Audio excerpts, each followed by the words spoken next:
Peace and love, family.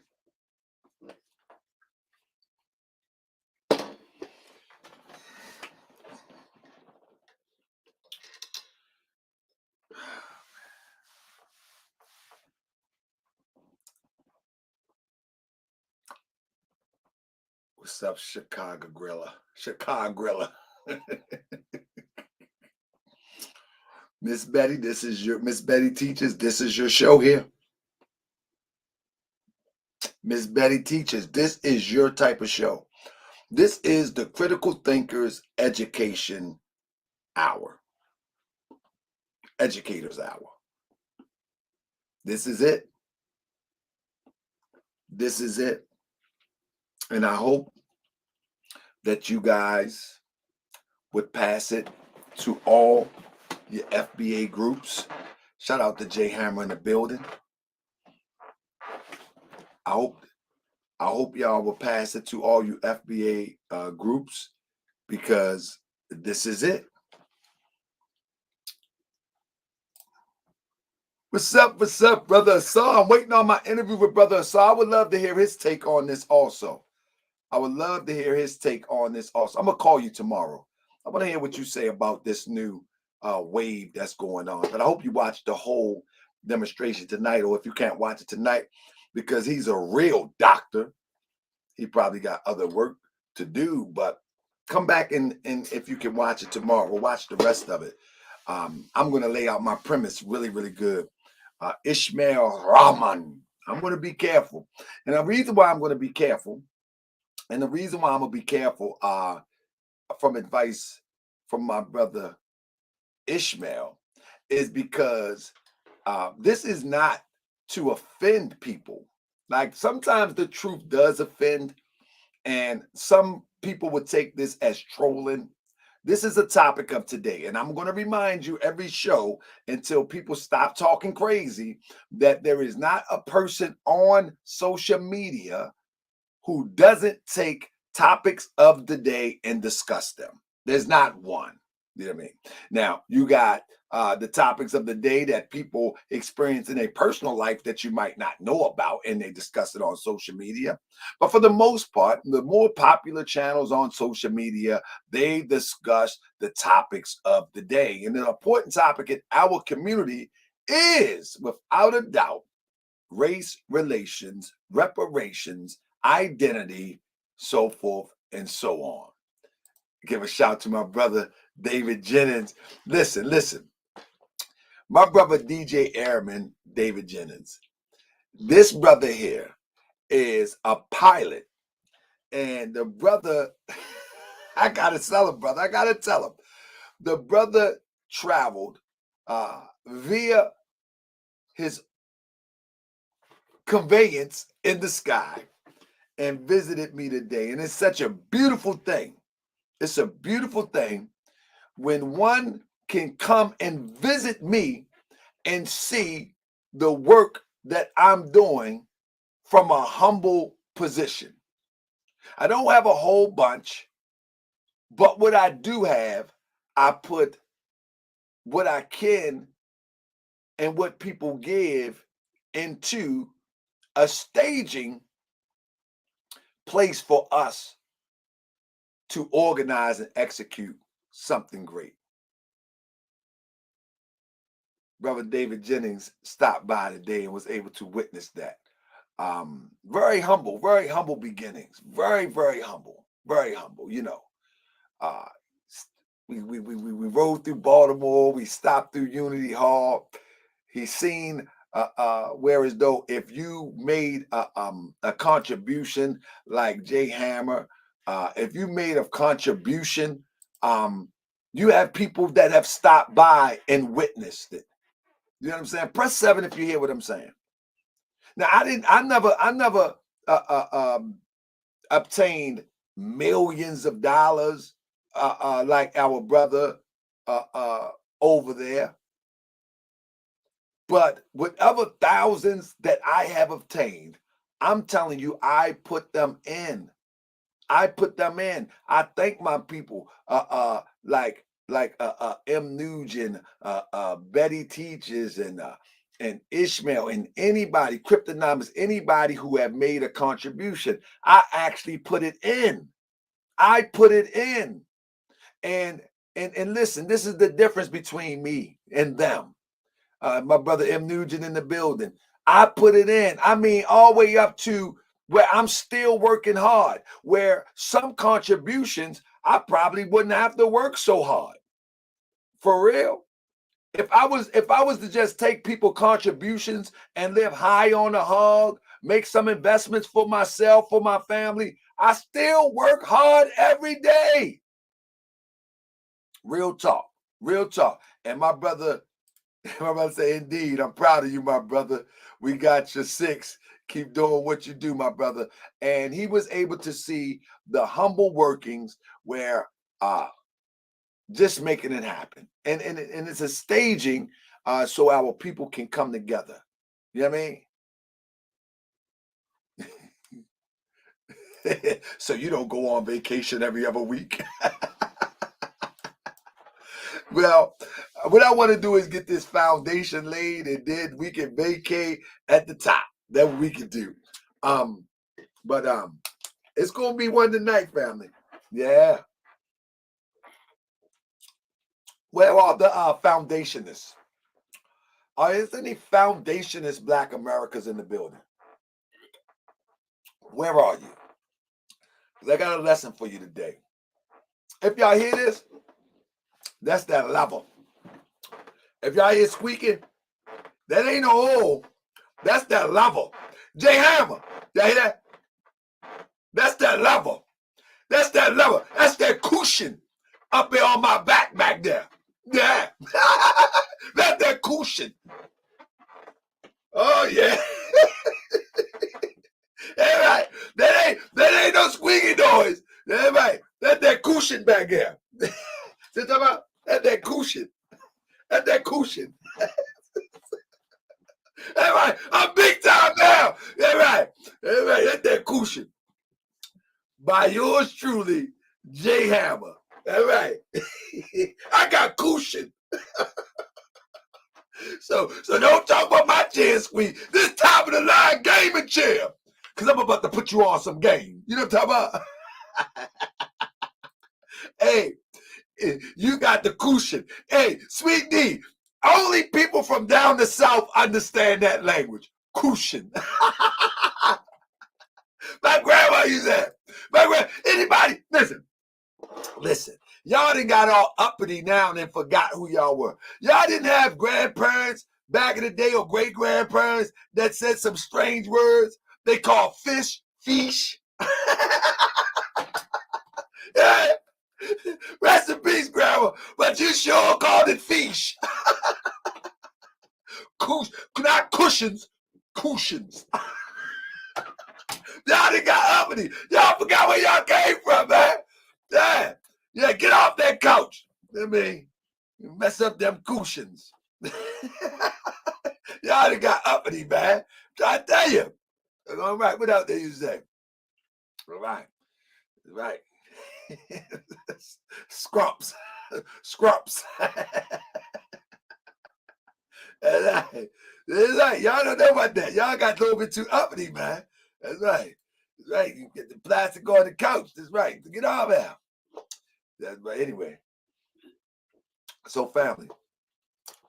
In reality, I think the FBA should thank me tonight.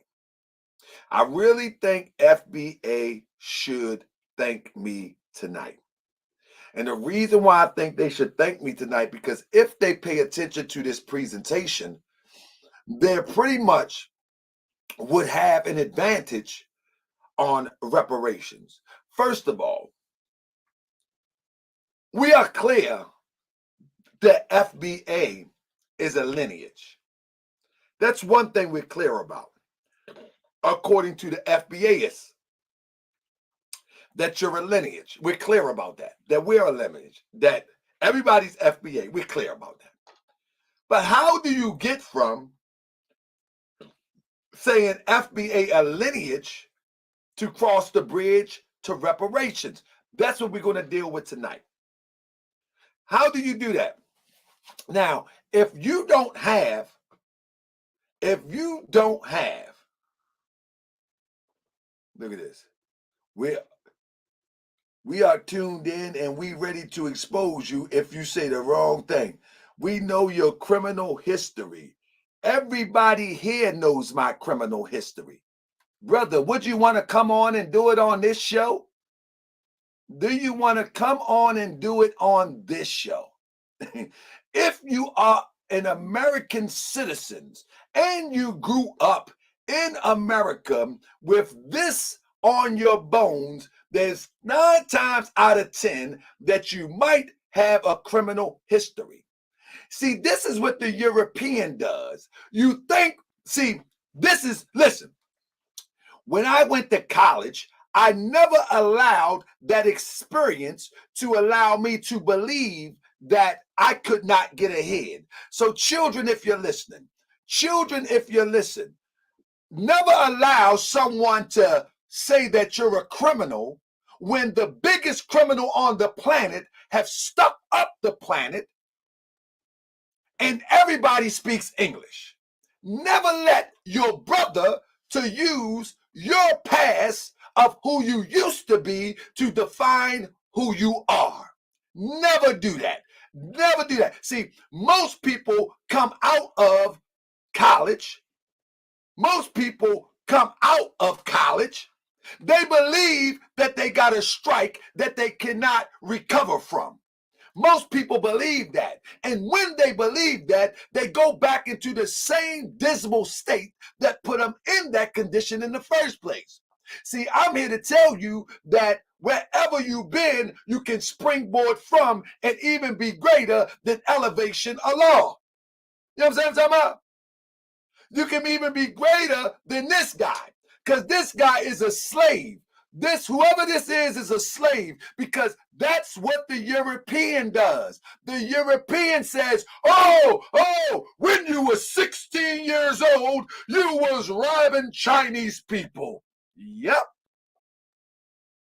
Oh, you was accused of assault. Yep. Let me tell you, elevation of law, we've already went over that. You're almost 6 months to a year late. All right. So we don't care about that. And I don't care about that. Listen, I will never listen to me. I will never let anybody use my Detroit Red against my Malcolm X. You will never be able to use, let me talk to you, elevation. You can never use my Detroit Red to discredit my Malcolm X. Are you crazy? You can never use Tito to discredit Tahaka Bay. Are you nuts? Use a fool. I don't have ego no more. So therefore, if I see 100 videos, you feel me? If I see 100 videos talking about what already has been out there, I don't care. Google Tahaka Bay criminal record and do what you do. But you can never use my Detroit Red to disqualify my Malcolm X. Yes, I'm talking about. You could never do that. You's a fool if you think that. Yeah, I like that one. I like it. I like how that sounds. I like it. I like how that sounds. You can't use my Detroit Red to disqualify my Malcolm X. I made that one up on the fly. That good one. I gotta get myself. That's a good one. You can say whatever you want. I don't care. Listen, and I try to tell everybody, elevation of law, since I came to YouTube, I have not, and I will not do anything that I was accused of before YouTube or 20 years ago. Much of the stuff that we putting out on Morse World TV is the stuff that people are doing in their supposedly conscious state. See, you can't find me in my conscious state doing something that I'm not prepared to apologize for. If you catch me out there, I am prepared to apologize. But you're not going to catch me out there before I was in the state of mind that I'm in today. Because that was Tito. This is Tahaka Bay. Toronto Johnson. Toronto Johnson. You can say Toronto Johnson Bay. You can say everything is under Toronto Johnson. Toronto Antonio Johnson.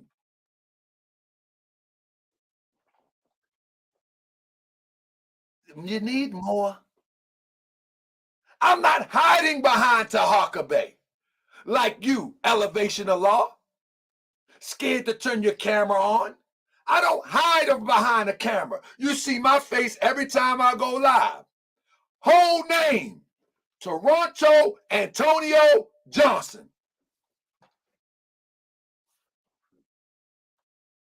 Annapolis, Maryland, born. Anne Arundel County, Anne Arundel General Hospital.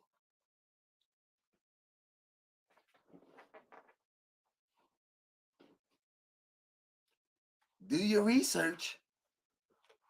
I don't care. You know how many channels have researched Tahaka Bay and splattered criminal records across the screen? I don't care.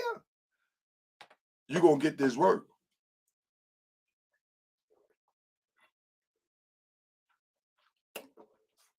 You're going to get this work. Listen to me. Most of us who has been caught up in this matrix of the oppressive experience in America, many of us start off with a handicap.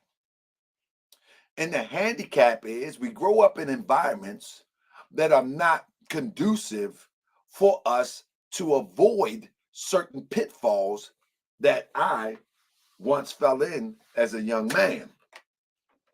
However, today, I fight to wake all the people up that is falling into intellectual pitfalls by people who have never been through any real struggle. I mean, they've never been through any real struggle. So you got people like Elevation of Law who is defending a man who doesn't need any defense, because I'm only examining the philosophy expressed by the man. I'm not disrespecting the man.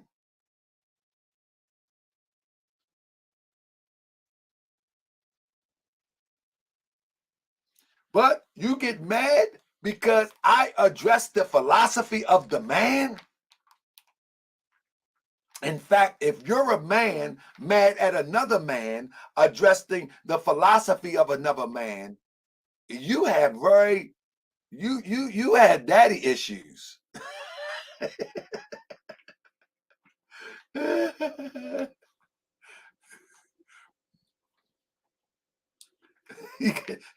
You should have hugged your daddy once or twice. You done made Tariq Nasheed your daddy.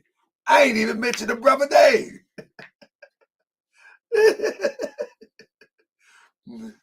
I love to speak on my past, but I want to put it in a book. I want to make you pay for it because it's an inspiring story. And with that money, I will show you how to change the conditions of your local community as well as the world. There. Morris World TV, you will not get the last laugh. Watch. I bet you I do. Watch this. Watch this. Watch this. Block. Pow. I got the last laugh. Anyway, thank you, Elevation of Law. Thanks for the entertainment. Make a new account and you can come back. Just be respectful next time. That's all it is. Just be respectful. Now, with that being said, Whether elevation of law is Tariq Nasheed or whether it's his troll, it doesn't make no. I mean his person that trolls people. It doesn't make no difference to me, man. Listen, I believe in the universal creator. I believe in the ancestors. I believe in the energy of life, and I believe that when you do right, can't nothing go wrong. I believe when you do right, can't nothing go wrong.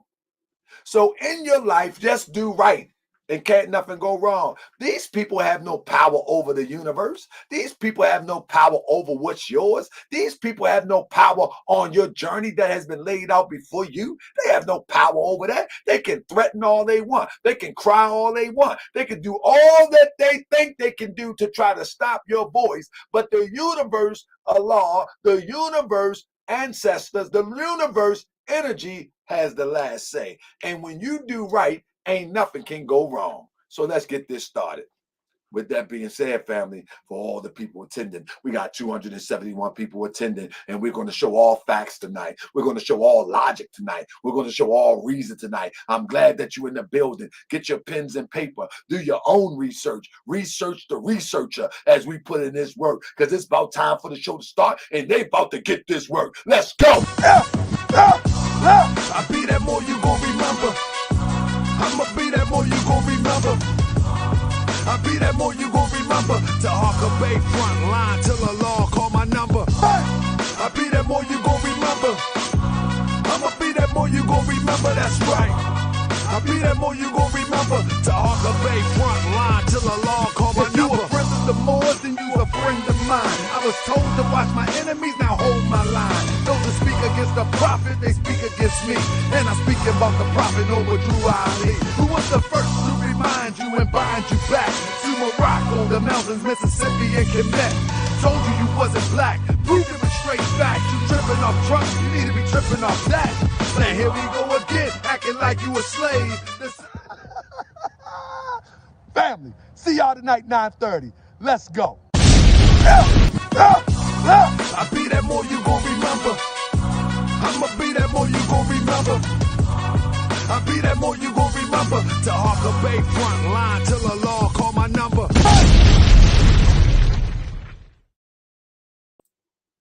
Okay, so family, here we go. We're about to get into another presentation tonight. This class is in session, family.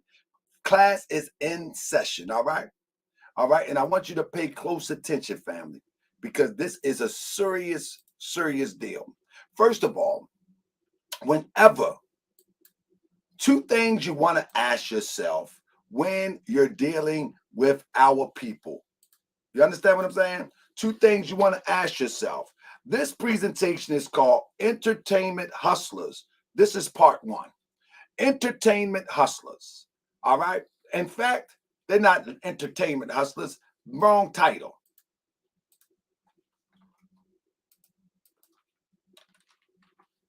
Let me straighten my title up.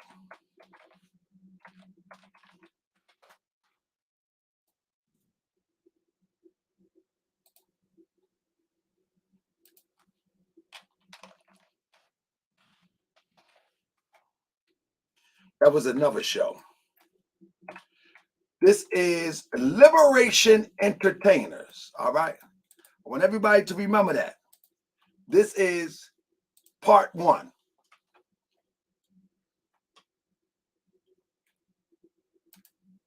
Yes, I made the title for views. And I hope you pay attention so you can learn something. Now, since you're here, sit back and learn something. All right. Now, sit back and learn something. I made the title so you can come in. So now I want you to learn something. Yes, I did the title the way I did so you can come and not say this, but hopefully pay attention and learn something. All right. So what we're looking at is liberation entertainers. So whenever you see people on a screen, I need you to ask yourself, is this really about liberation or is this liberation entertainment? In other words, it's a bunch of fluff talk. It's a bunch of inspiring talk. It's a bunch of heartstring pulling, and it's a bunch of accusatory rhetoric. However, deep down inside, there is no true liberation from it. And that's with anybody, even me. Ask yourself, am I a liberation entertainer? You understand what I'm saying? Am I just talking liberation and entertaining you? Or is there a true path to liberation? Anybody that watched me long enough, you already know what I do, so you can make a decision from that. Now, here we go. I want people to pay close attention and learn because we're about to go to class. Class is in session. All right? Class is in session.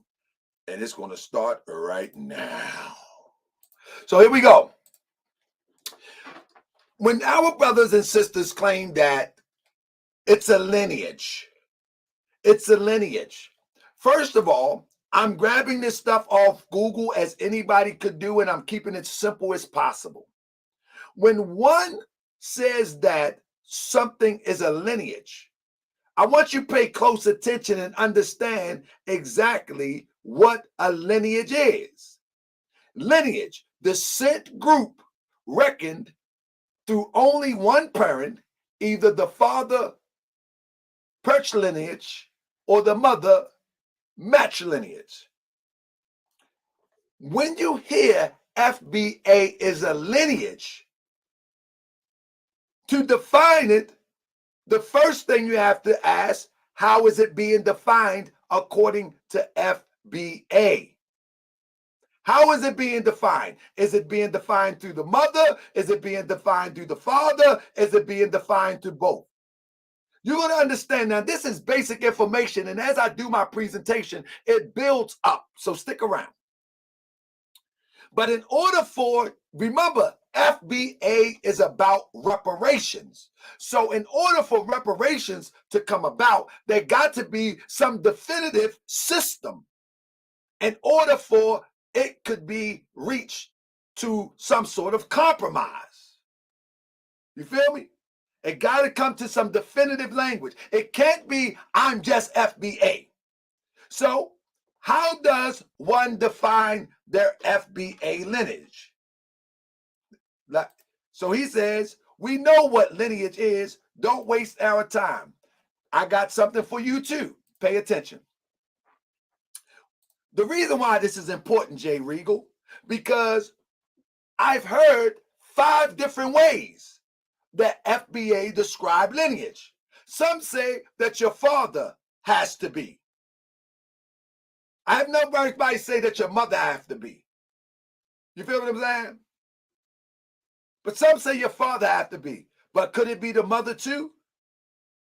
So when we're talking FBA, we got to get away from the rhetoric. That's number one, if you want reparations.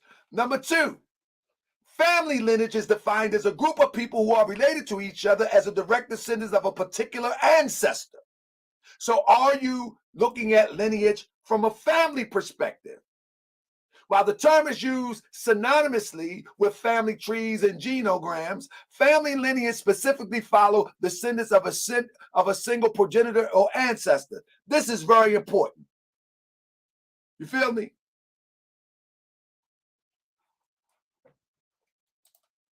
So when you name yourself rather than go by what the adversary names us, that's bad. No, that's not bad. We're talking about reparations. Stick with me. In order to achieve reparations in the philosophy of FBA, we must have definitive terms to be met. FBA says that you must be able to, let me go to my next slide. FBA claims that family members, and this is how it is written, family member has to be FBA. To be FBA, have to trace its lineage back to the 1870 census. Now, the question I asked you.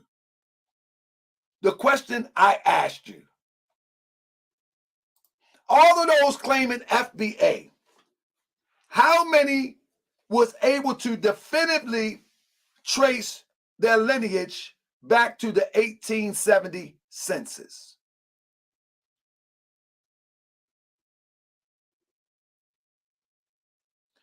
How many people who are screaming FBA? Anybody?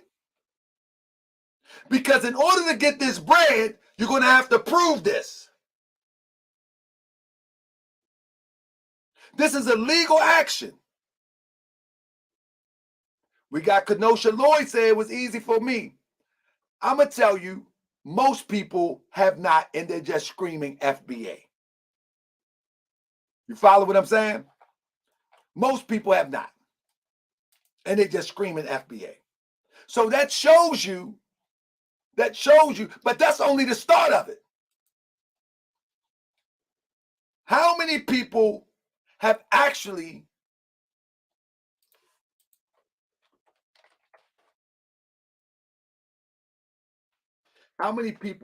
been able to trace themselves to a plantation? How many people have been able to trace themselves to a plantations? How many?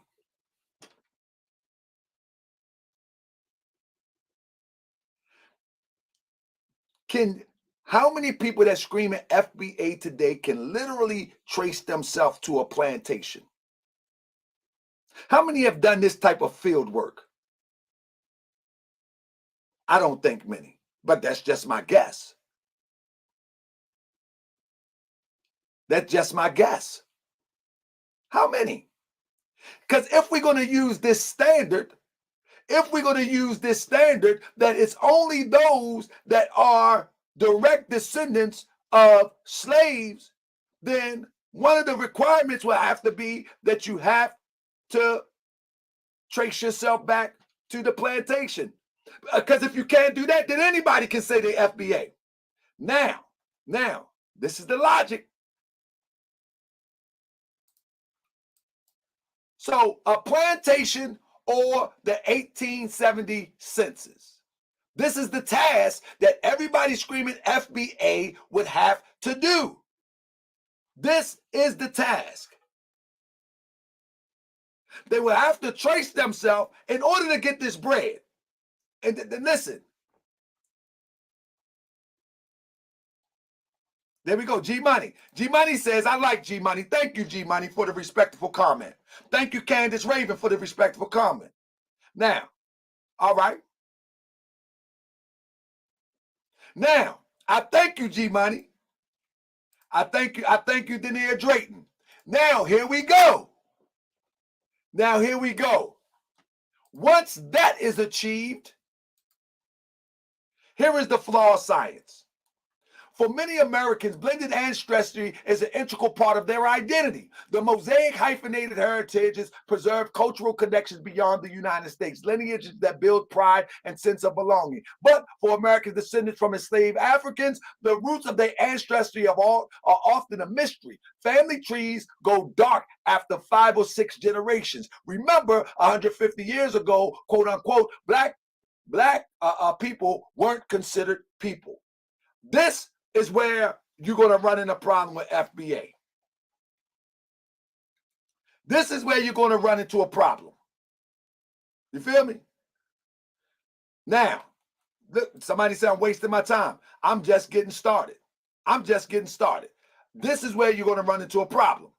Because everybody, genealogists refer to this as the brick wall, an obstruction of African-American lineage that dates to 1870, when the federal census began recording African descendants, 250 years after they were first hauled in chains to what would become the United States. Before then, their lives existed only on paper as a person of property. To penetrate that brick wall, quote unquote, Black Americans frequently relies on the name of their ancestors' owners.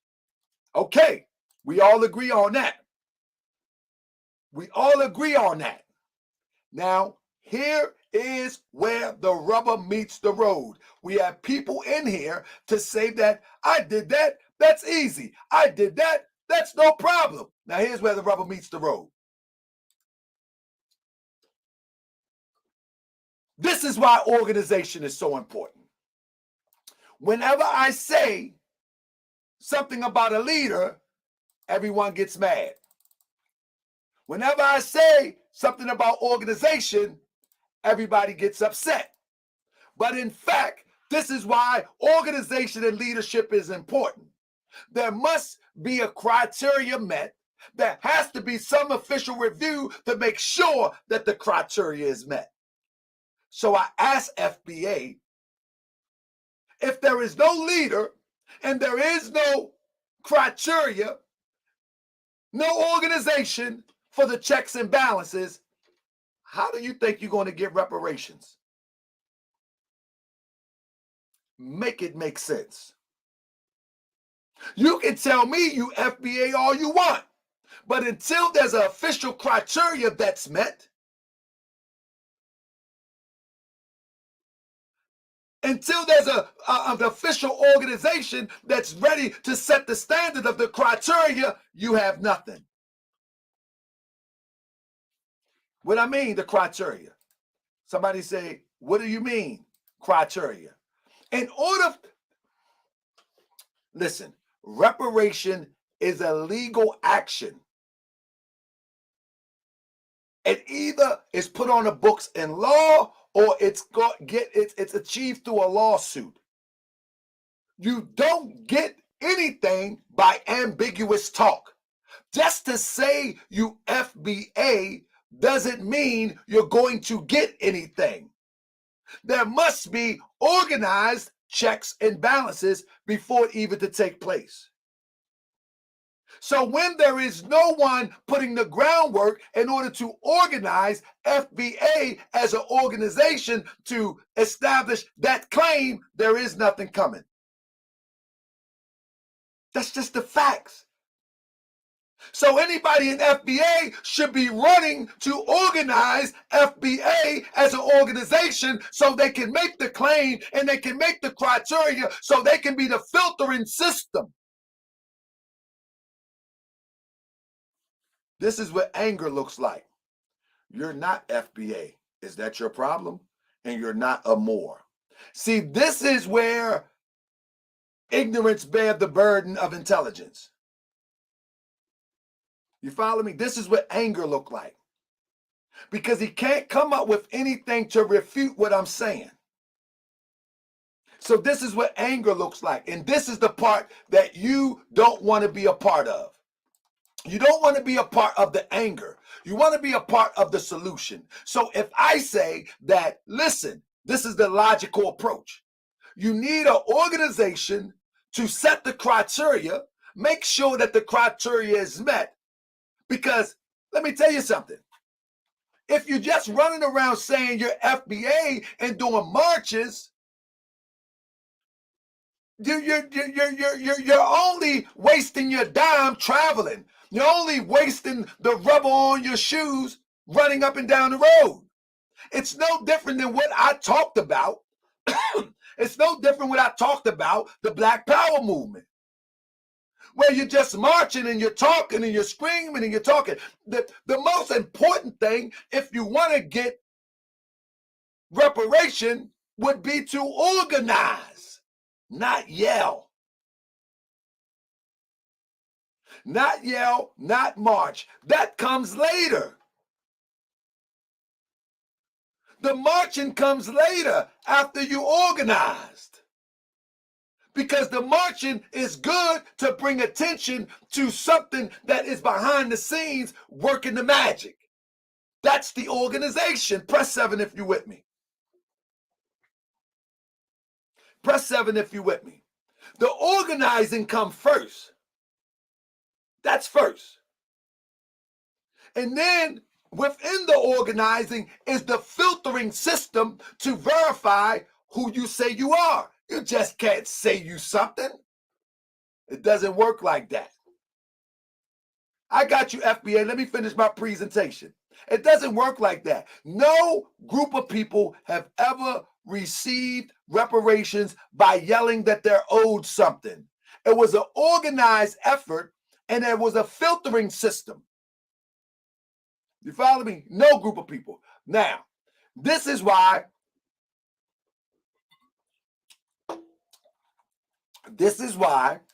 I believe that FBA as a terminology is just another feel-good acronym.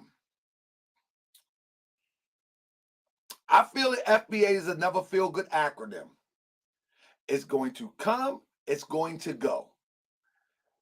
It might last a little while, but reparations will only be achieved if they are achieved by an organized group. And this organized group will have to meet all the checks and balances that it requires to get that government money, because it's the European government that owes the money, not an individual. So to get government money, you're going to have to reach all checks and balances, like it or not. You may live in a fantasy world of social media. Some people may live in a fantasy world of Twitter and all of that. But that's not how it works.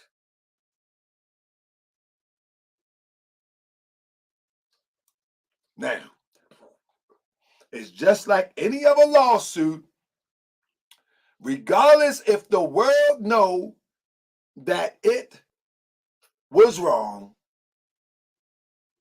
you're going to have to present it the way it goes. Now, here we go.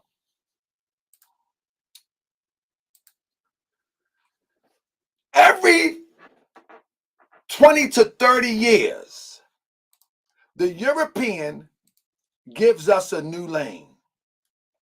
Every 20 or 30 years, I want you to pay close attention. Every 20 or 30 years, the European gives us a new name. When we came here from the shores of Africa, and the indigenous brothers and sisters here, they never referred to themselves, identified themselves as these names. Never. So who are we suing? You have to sue the government. You have to sue the government. Slavery was a governmental institution.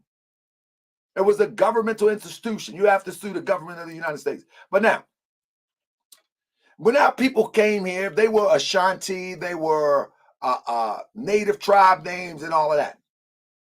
And this is not a Moorish science trying to tell you you're not black thing. But what this is to tell you the reality of it. If anybody has studied history, you will remember during the Jim Crow era, you would know that the popular term was colored. You would know this. In fact, even if you didn't study history, all you had to do is watch some of the movies with your mama, Roots, and I mean not Roots, but some of the movies of the civil rights movie, and you would know. And you would know because you would have remembered looking at all the signs colored here. The roots of Jim Crow laws begin in early as 1865, immediately found the 13th Amendment. And then the black codes were strict local and state laws that detailed when, where, and how formerly enslaved people could work, for how much the compensation. The codes appeared throughout the South in a legal way to put quote unquote black citizens into indentured servitude, to take voting rights away, to control where they lived and how they traveled, and to seize children for labor purposes. And they use the term colored. This is why throughout those eras, you will find that they use colored, and it was the most common term. At one time, people were proud to be called colored. But then what happened is, to keep the borders muddied, after about 30 years of that, they change it up on you. Many people who calling themselves black now, saying that they black this and that they black that, that wasn't even an in vogue term until after my bro came on the scene. Who was my bro that came on the scene? Who is my bro that made that term popular? Do anybody know? No. Right there. Right there. We were colored until James Brown came. This is all a plot. I'm going to show you something. We were colored, say 30 or 40 years. Proud to be our people. And then James Brown came on the scene with the song. With the song. But I let them know that I was independent. I could do what I want. I mean, the laws of music were there telling me not to do it, but they got to remember, I was picking cotton, you understand? And I was shining shoes, and I was doing all the catering things that didn't really have a mainstream job, a mainstream concept to make it. So when I got into the music, I did it my way.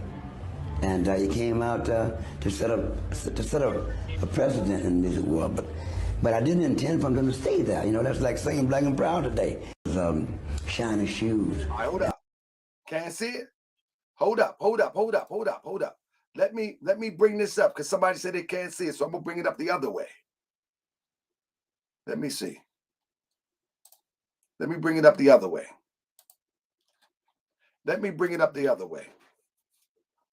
Try to bring it up this way. Let me see it again. Bam. But I let them know that I was. Why he ain't playing? All right. Let me do this. That's not true. Stokely Carmichael did not popularize I'm Black and I'm Proud. That's not true. That's not true. And I'm going to prove it in a minute. But I let them know. All right, here we go.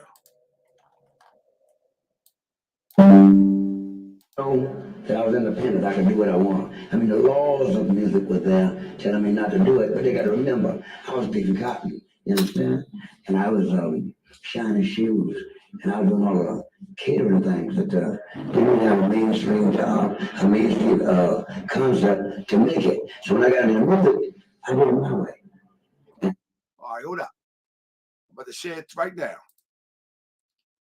I'm going to show you what James said. I want you to listen closely.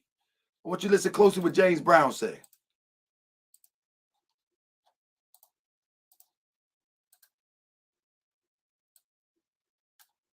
The laws of music were there telling me not to do it, but they got to remember, I was picking cotton, you understand? And I was shining shoes, and I was doing all the catering things that didn't really have a mainstream job, a mainstream concept to make it. So when I got into the music, I did it my way. And it came out to set up a precedent in the music world. But I didn't intend for them to stay there. You know, that's like saying black and proud today. I mean, you say it's very much relevant? Not to me, it's irrelevant. You know, that's like saying black and proud today. I mean, you say it's very much relevant? Not to me, it's irrelevant. I mean, you say it's very much relevant? Not to me, it's irrelevant. It's irrelevant. Because if you're going to start talking about how proud you are, exercise it. Don't say, I'm black and proud. They can see you. You understand? Mm-hmm. Yeah, if you don't know what color you are, look in the mirror. I thought it was a setback for me to say it loud and black and proud. I thought it was a setback for me to say it loud and black and proud. I thought it was a setback for me to say it loud and black and proud. But I saw it was needed because we were so far behind. Now stop right there. Now the brother say Stokely Carmichael made it popular. There's no one that was more popular than James Brown in the 1960s. You got to stop that. You got to stop that. There was no one more popular. You know what I mean?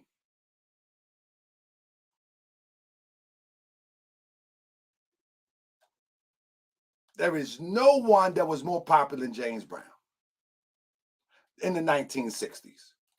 So you got to stop that. All right? Now, with that being said,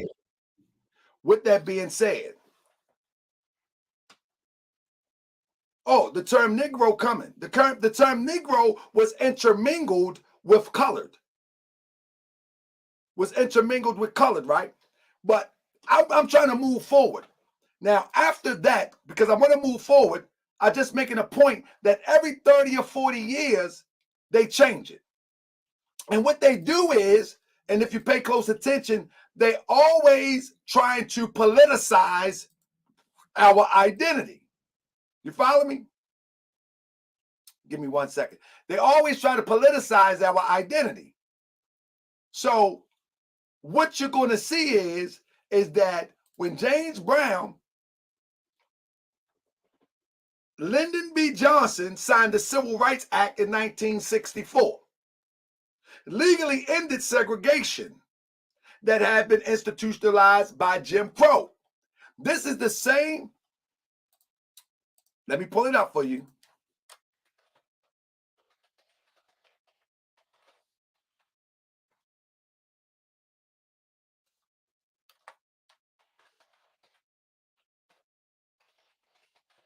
Pull it up for you. I'm going to pull it up. In 1968, there it is. I want to make sure if I didn't have it that you have it now. In 1964, let me share this. 1 second. I don't want to mess nobody's ears up. Give me a second. In 1964, you feel me? In 1964 is when Lyndon B. Anderson signed the Civil Rights Act. 4 years later, Colored was out and I'm Black and I'm Proud was in. And you can hear James Brown say, I'm sorry that I did that. That's what I was just playing. He said, I wish I never would have did that. I just played that video. Now, I'm not here to browbeat you on Black, but what I'm telling you is that they pushed this Black label. Say it loud with James Brown, I'm Black and I'm Proud. They marketed it. You see that? They marketed it in every area where we were. And James Brown was the face of the transition from colored to Black. Many people think that this was just a happenstance. But I think it was by design, because if you pay close attention, every 20, 30, sometimes 40 years, they change our identity and we accept it. And they always do it through us, our entertainers. Now, we love James Brown. We don't want to believe that. However, when you look at it, they pushed it just like a campaign. They pushed it. This was the popular shirts of the day as it relates to the writing in the bubble letters in the 60s. You follow me? Somebody said it was not James Brown, it was Elijah Muhammad. Elijah Muhammad was nowhere near more popular than James Brown. Cut it out. You can love Elijah Muhammad all you want. Somebody said, what does that have to do with the checks, GS? Stick with me, Derek Bradley. I'm getting to that. Stick with me. Stay with me. I'm going somewhere with this. I'm going somewhere with this. You follow me? Stick with me. And just like a political campaign, that's how they push, I'm Black and I'm Proud. They marketed it to our people. This is what was going on. We have to look back and be critical thinkers so we can know what's going on right now. If we want to know what's going on right now, look back and watch how it happened yesterday. We love James Brown, but let me tell you something. That thing was pushed like a political campaign. You follow me? Look at it. Look at it. It was pushed like a political campaign on our people. Everywhere we go, we made the transition. We made the transition from colored. Negro and color was interchangeable at one time, but we made the transition. And now everybody Black.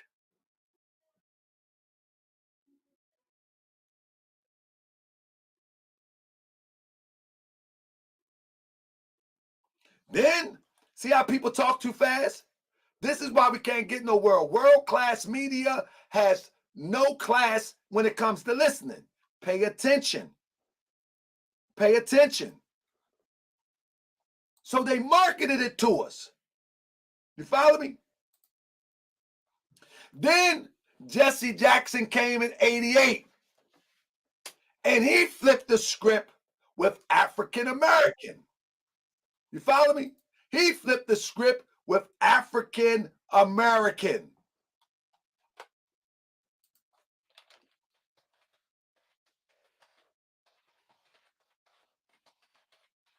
I mean, he flipped the script with African American. And we all remember that. Now, remember, I said every 20, 30, sometimes 40 years it changes. If I be true,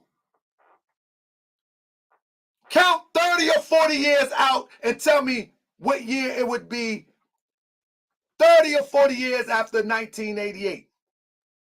Can anybody do math? Count 30 or 40 years. What would it be after? Let's do 40 years. What year would it be 40 years after 1988? It really didn't catch on till the 90s for real.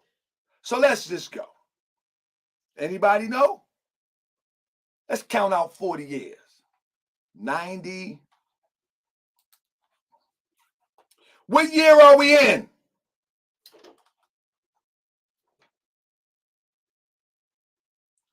What year are we in? We're almost right on time.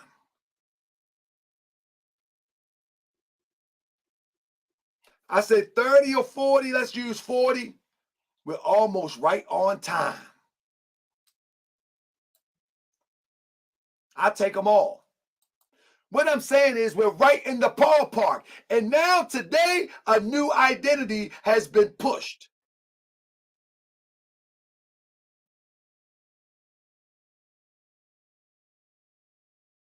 Now today, a new identity has been pushed. And we're working our way up. And we're working our way up to these new identities. Look, this is Tariq talk. He loves to do this plebiscite babbling. Look how people repeat exactly what Tariq say.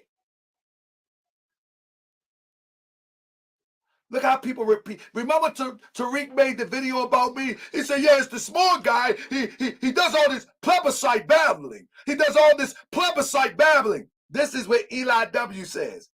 He repeats exactly what Tariq says. Exactly. To the last letter of the G at the end. He does all this plebiscite babbling.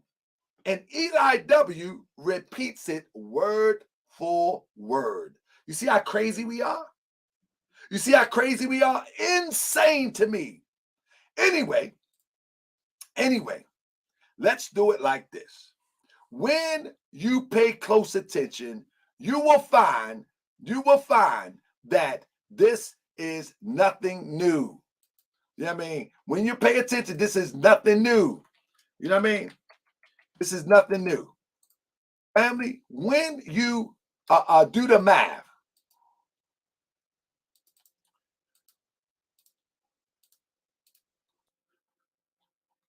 I said 30 or 40. So let's try 30 years.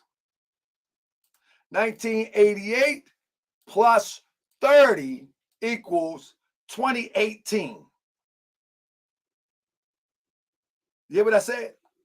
So you try between 30 and 40 years, give or take. And here we go with another identity. Jesse Jackson says we're African American, when in fact, that's a misnomer, because we all know that anybody that comes from Africa would never claim African American. They actually proclaim the country in which they come from, whether it's Algeria, whether it's Nigeria, etc., etc. So that's a misnomer also. You feel what I'm saying? So that was another Mickey put in the drink to keep us disillusioned. You hear what I said? Now, the reason why this have everything to do with FBA, because FBA is coming right upon the time, what I said, between the 30 and 40-year mark, where they change our identity. You hear what I said? They come right on the 30-year mark. 30 years is 2018. 40 years is 2028. We're right up in the mark where our name begins to change as it relates to identity. History shows that this happens.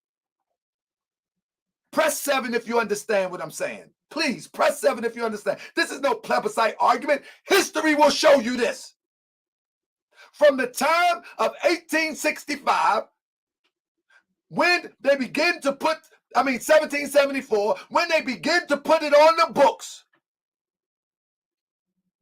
our name changes every 30 or 40 years, whether it's by one of us. So even if us is a part of the name change, we should question it. So the brother mentioned Elijah Muhammad. Elijah Muhammad was calling us Moorish Americans before he used the term black.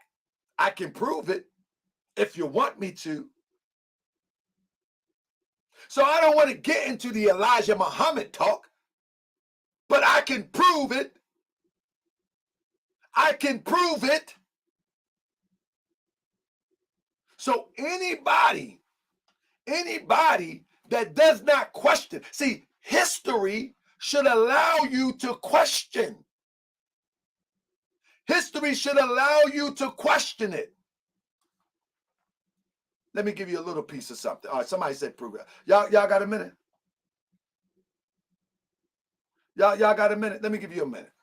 I'm just going to show you a little something real quick. If I got it here. Let me see if I got, let's see. Let me see what I got here. They said, somebody said prove it. I'm going to just give you a little something. I'm going to just give you just a little something. And you know, y'all can do what you want with it. But let me just give you a little something real quick. Let me see if there's it real quick. Just give you a little something. That's not it. Give me a minute. They say, well, prove it. I'm not going to prove it in full right now, but I'll just give you a little something. All right. I'm going to just give you a little something. And this is just a little taste. All right. I mean, this is somebody say, let it come from his mouth. In fact, I can give you, listen, anything that any follower of Elijah Muhammad is not going to accept anything. I can give it to you in an interview. I can give it to you from an article. I'm going to just give it to you from an article now that walked into the Allah's Temple of Islam. I can give it to you in an interview. I can give it to you, but you're not going to accept it anyway. I mean, you're not going to accept it anyway. But I'm going to give you this one for now. I'll give you this one for now. And I'm telling you, so what you need to consider is, you follow me? What you need to consider is when people do these things, you have to consider what the motive is. So right here in the Hunt for Islam, this is an old article where they went into the temple. This person went into the temple on Vernon Street in Chicago. The speaker asserted, they listened, the speaker asserted Muhammad killed 6 million Christians and put 9,000 to death. Can y'all see that? And put 9,000 to death. All right? I mean, not 9,000, 90,000 whiteheads on a pole. The nations of Islam had 30 million trained soldiers who will follow Japan to world domination. This is a quote unquote. Now, you don't have to believe this article. Typical of propaganda are these extracts, so a specifically written Quran furnished by members. Now, this is Quran of the Moorish Science Temple of America questionnaire. Who were Adam and Eve? They are the mothers and fathers of the human family, Asiatics and Muslims. That come from the Moorish Science Temple of America. Who is God in the holy city of Mecca to keep the unbelievers away? Angels. What is the modern name of these angels? Asiatics. Are we Moorish Americans in relation to these angels? Yeah, we all had the same fathers and mothers. And the Asiatic nations of the New World were described by Mukmuk as Moorish Americans. This was an actual interview. I have the full interview. You don't have to believe it. You don't have to believe it. You understand what I'm saying? You don't have to believe it. I actually have the full interview. You understand what I'm saying? Y'all still with me? Are you still with me? Are you still with me? I actually have that and a bunch of more. So when we use this term black, we have to ask ourselves. We have to ask ourselves, was it given to us or why was it perpetuated? Why was it perpetuated? That's not the show for tonight. What I'm telling you, that every 30 or 40 years, this happens. And we're right now, right in that 30 or 40 year period. We're right in there. We're right in there. Look, see, Maurice Muhammad, I don't expect you to agree with me. If you are a member of the Nation of Islam, I don't expect you to agree with me one bit. I probably could show you the sisters with turbans with the button on their head, which I do have pictures of in the temples of Islam, and you won't believe me anyway. I can show you with fezzes. I can show you everything. You will not believe me. So this ain't for you, Brother Muhammad. I mean, the Asiatic black man is a twist of what Prophet Noble Drew Ali taught about us being Asiatics. Prophet Noble Drew Ali was the first to teach that we were Asiatics. And that concept, let me show you the concept real quick. I don't want to get off too much. The concept of Asiatic is that the term Asiatic come from the term Asia, and when you the phonetic way of saying it denotes or give the connotation of the land in which man was formed of the dust of the ground. The area known as Africa today wasn't always known as Africa. However, our ancestors named the landmass Asia. And so the concept is that man and woman were made by the dust of Asia. When you look at the Nile Valley, that was considered Asia. When you look at Europe, that was considered Eurasia. The planet was identified by our ancestors as Asia. You feel what I'm saying? And so the term Asiatic is an unpopular term today, but it gives identification that the first man and woman was formed from the planet, from the earth that was called Asia. Hence the term Asiatic. Elijah Muhammad remixed that and said Asiatic black man. Prophet Noble Drew Ali was the first to use that term. Like, people don't have to believe it. They don't have to accept it. People don't have to believe it. They don't have to accept it. But I'm telling you, the Moorish science concept is that our ancestors seen the planet Earth as Asia, and we was formed of the dust of the ground, and that's how you get the term Asiatic. However, it was remixed with Allah's temple, and they called it Asiatic black man. They remixed it. I know you don't like it. Look, the lessons was taught to Elijah by Farad Muhammad. Well, let's just say Farad Muhammad took it, remixed it, and taught it to Elijah. Debo, would you like to debate me on any issue that I mentioned tonight, brother? We can set it up. I can't do it tomorrow because tomorrow is the holy day for all Muslims all over the world. What you want to debate me on, brother? What points you want to debate me on? I would advise you to stand down. Now I'm going to get back to my lessons. Hey, Crip, keep an eye on Delbo 7. See if he wants to debate me on any statement I made.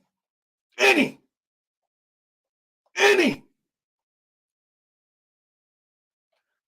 I didn't say we are Asians. I never said we are Asians. I never say that. I use the term Asia, hence Asiatic. I am all for reparations, all for it. Now, let's get to what I think somebody said. What's your ultimate point? Here we go. Let me get to my ultimate point. Keep an eye on him, Crip. I'm back on my mission. Keep an eye on him. If he want to debate, I want it. You know what I mean? Now, back to my point. I think I already made my ultimate point. My ultimate point was, if you're serious about reparations, let me show you my ultimate point again. Here we go. And then I'm going to finish my slides.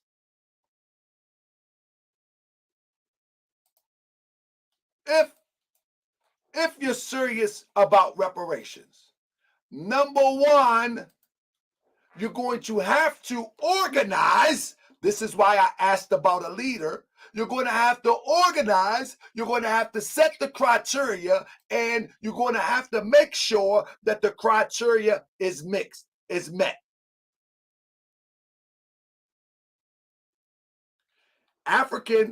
The term African is an actual misnomer. Afrique was what we would call a country today, was a tribe in North Africa where the Europeans came upon, and they named and made a demarcation line and called the whole land Africa. Afrique.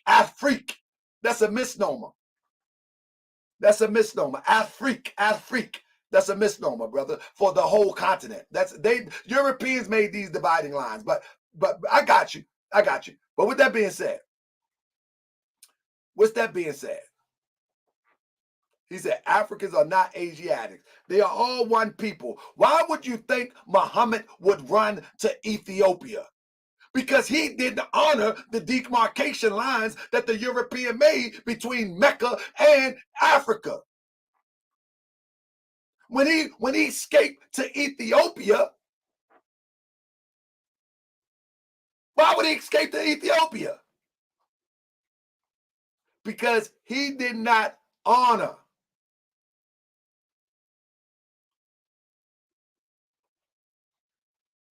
the Afrique people. Did not name Africa because Afrique people did not make demarcation lines. When the Europeans split up Africa, that's when they named the whole continent. The Afrique people, I'm not going to get into that. Anyway, I'm not going to get into that. Someone says, what is the objective of this? So what you said, no, you don't want a leader. Listen. If we need, hold up, somebody said, let me answer somebody's question. So you want to put a jacket on a so-called leader to get the smoke? No. In order for you to achieve what you're saying that you want to achieve, that have to happen. You have to have an organization, is my point. If you say you want to fight for reparations, somebody got to jump out front. Even if it's just a board of directors. You can't fight this battle hiding in the shadows. Somebody got to step up front. Stop acting like, oh, you want to put a jacket. This is not gang warfare. This is not the gangland. This is fighting for reparations. Somebody got to be the spokesperson. Are you crazy?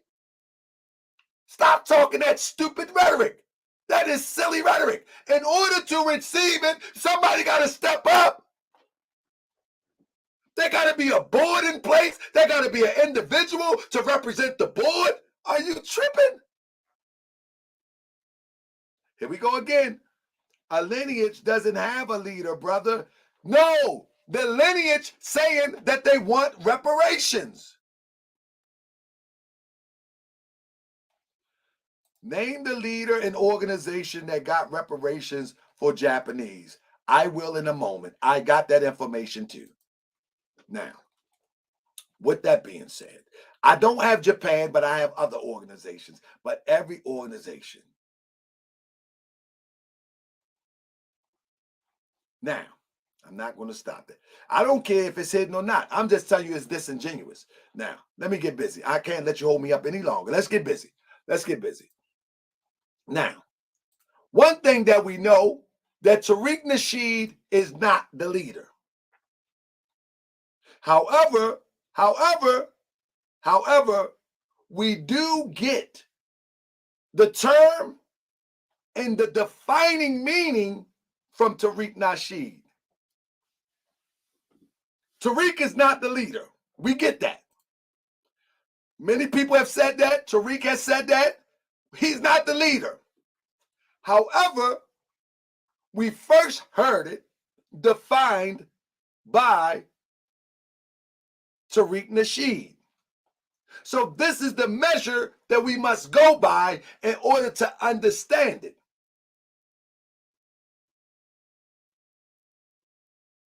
I think that makes sense. Somebody keeps saying Claude Anderson. Claude Anderson never used FBA. Stop it. That's a cop-out. Claude Anderson never used FBA. Stop it. Never. All right? Now, if we want to know what FBA is, the person who created the term, born out of the concept of Claude Anderson, would be best to answer that question. And that would be no other than Tariq Nasheed. He came to Revolt and he explained it on Revolt. He explained it on multiple platforms. He explained it on multiple platforms. So, as I listened to it, I'm like, As it relates to reparations, it really doesn't fit the bill. But we know there are going to be some T-shirts sold. Y'all remember that? You feel me? There's going to be some T-shirts sold. Now, we know our brother Tariq Nasheed designed the T-shirt, and the finance will go towards the museum. We do know that. We know that our brother Tariq Nasheed designed the flag. We know that everything associated with FBA has been handcrafted by our brother Tariq Nasheed. We do know that. So with that being said, if we want to talk about FBA concepts, we would have to talk to Tariq Nasheed. He's not the leader though, but he would be best qualified to talk about FBA concept. Somebody say that's a maroon flag. Well, I found it. I'm glad you said that. I found it on the FBA website. Let's go to the FBA website, if you will. The reason why I showed it, because it was on the FBA website. Now, let's go on the FBA website, will we? So, somebody said, I'm a whole shade tree. I'm going to go on the website and show you why I pulled it up because it's on the website of FBA, and I thought it was associated with FBA. All right. That's not the FBA flag. That was the maroon flag. Thank you so much for helping me in that one. So let's go to the FBA website and let's go down here. And we see the book. And they even got Prophet Obadrili up there. We see that's the maroon FBA Nation maroon flag shirts. So according to Tariq Nasheed, y'all are off code. That's the FBA Maroon Nation maroon flag shirt. Nah, listen. According to the website, that's the FBA Nation maroon flag shirt. Y'all ain't on code. I want y'all to get back on code. Before we move forward, I need y'all to get back on code. That's the FBA Nation maroon flag shirt. This is what it's called. He said, I'm only reading. This is not research. This is not research. You're doing research. You're doing your research on the fly, bro. No, that's what it says. How am I doing research? This is not research. All right? This is not research. I'm only calling it what it is. And then if I want to buy it, I can buy it here. And it say FBA maroon flag cotton shirt. Let me stop it and come back. I went to the buy tab, right? I went to the buy tab. And that's what it says. I'm not making this up. What you mean? It's the FBA maroon flag cotton shirt. This is not research. That's what it says. Why you mean I don't understand. This is what it says. Okay, and it connects to Tariq Elite.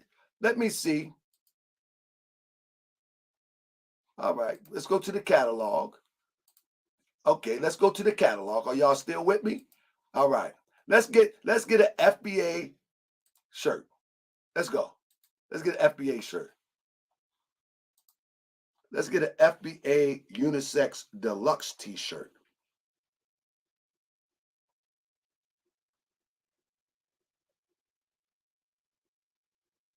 We're going to get an FBA unisex deluxe t-shirt.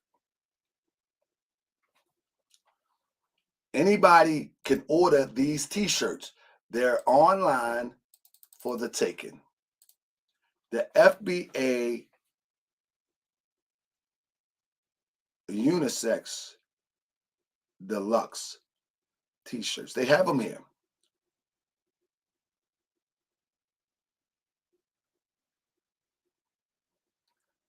The only thing I'm saying is that we should consider that when we are fighting anything as it relates to identity,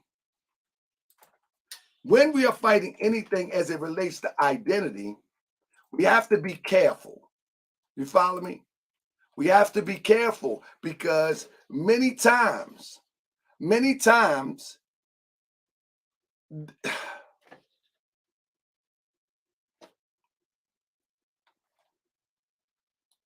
somebody said, I literally bought merchandise from you, GS. I appreciate you. Thank you for buying merchandise from me. But I never had a European model.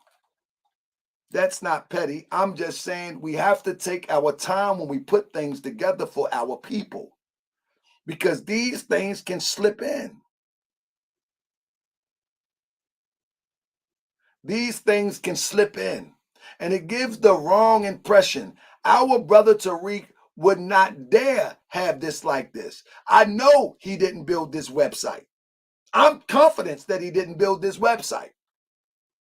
I'm sure. He didn't build this.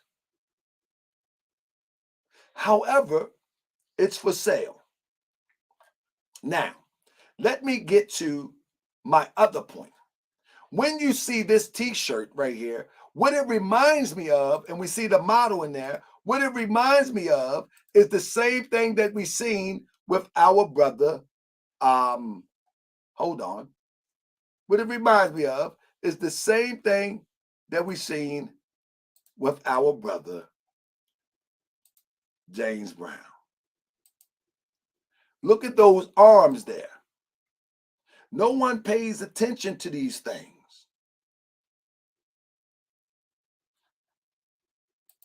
Yes, Q Butter. Yes.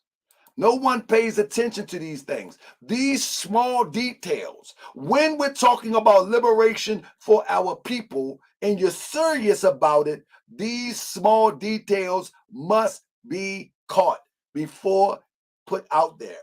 This is a European wearing "I'm a black and I'm proud" shirt. That should be a no-go. That should be a no-go. You understand what I'm saying? That should be a no-go at all costs. You understand what I'm saying? So I'm not trying to bust my brother Tariq up about anything. That's not what I'm trying to do. But what I'm saying is, we got to pay attention. You know what I mean? Because when we don't pay attention, we send the wrong message. You see? And so just as with James Brown, we see the similar thing going on.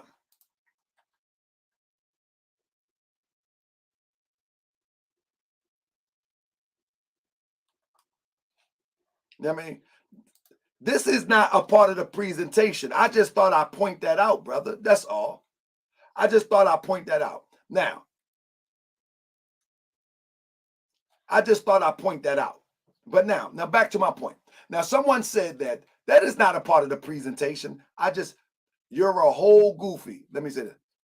Morshwell TV, you're a whole goofy. Y'all gonna really go up to the legislators and if they disagree with you, you're gonna call them goofies. Look here. I seen white boys at Public Enemy concerts with Marcus Garvey shirts.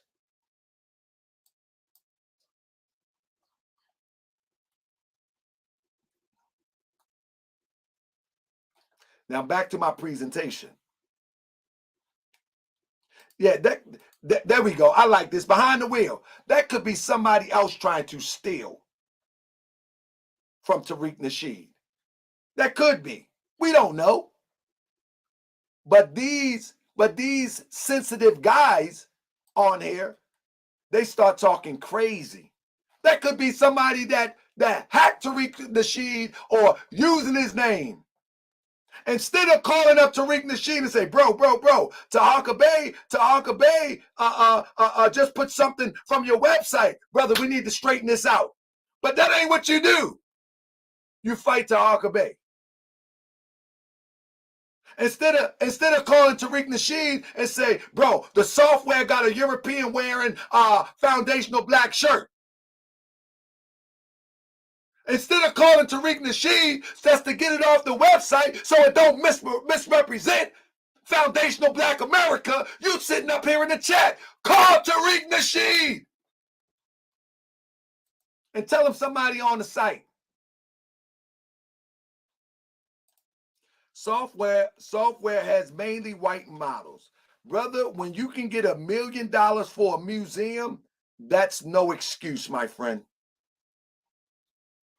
I don't want to put Tariq in this conversation because he's not the leader. Only thing I'm saying, when you're able to get over 100,000 for donations to create movies or documentaries, and you can get $1 million for a museum, that's no excuse, my brother. When you got trolls like you and Sincere Love God, they should be modeling the shirts. Sincere Love the God Tariq should be modeling the shirt.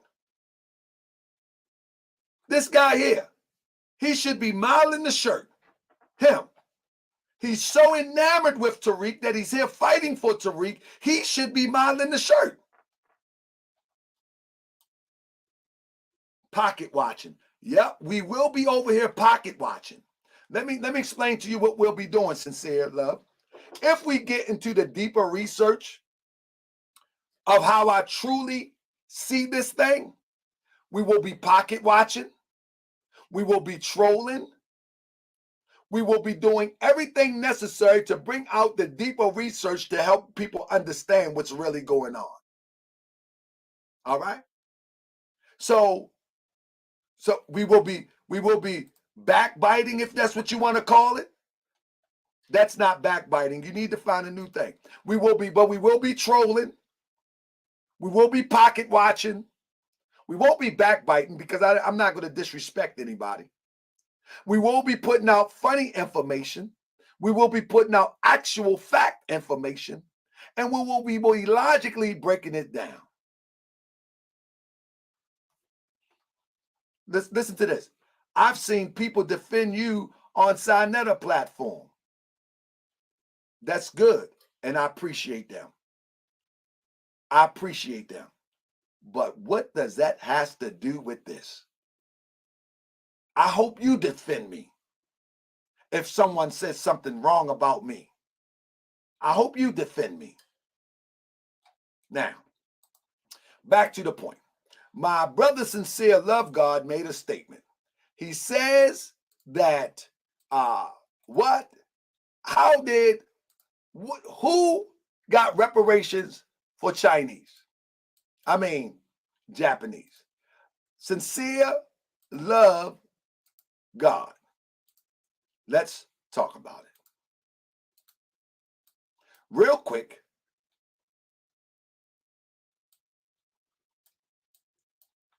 John Tatishi, now 81, was incarcerated at Manzanar internment camp in California from the age 3 to 6. After the war ended, Tatishi and his family returned to Los Angeles, where Tatishi says he tried their best to assimilate. Decades later, in 1975, him and his wife Carol became founding members of the local Japanese American Citizen League.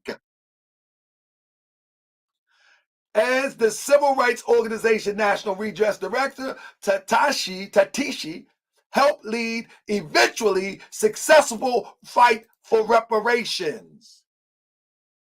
So you ask,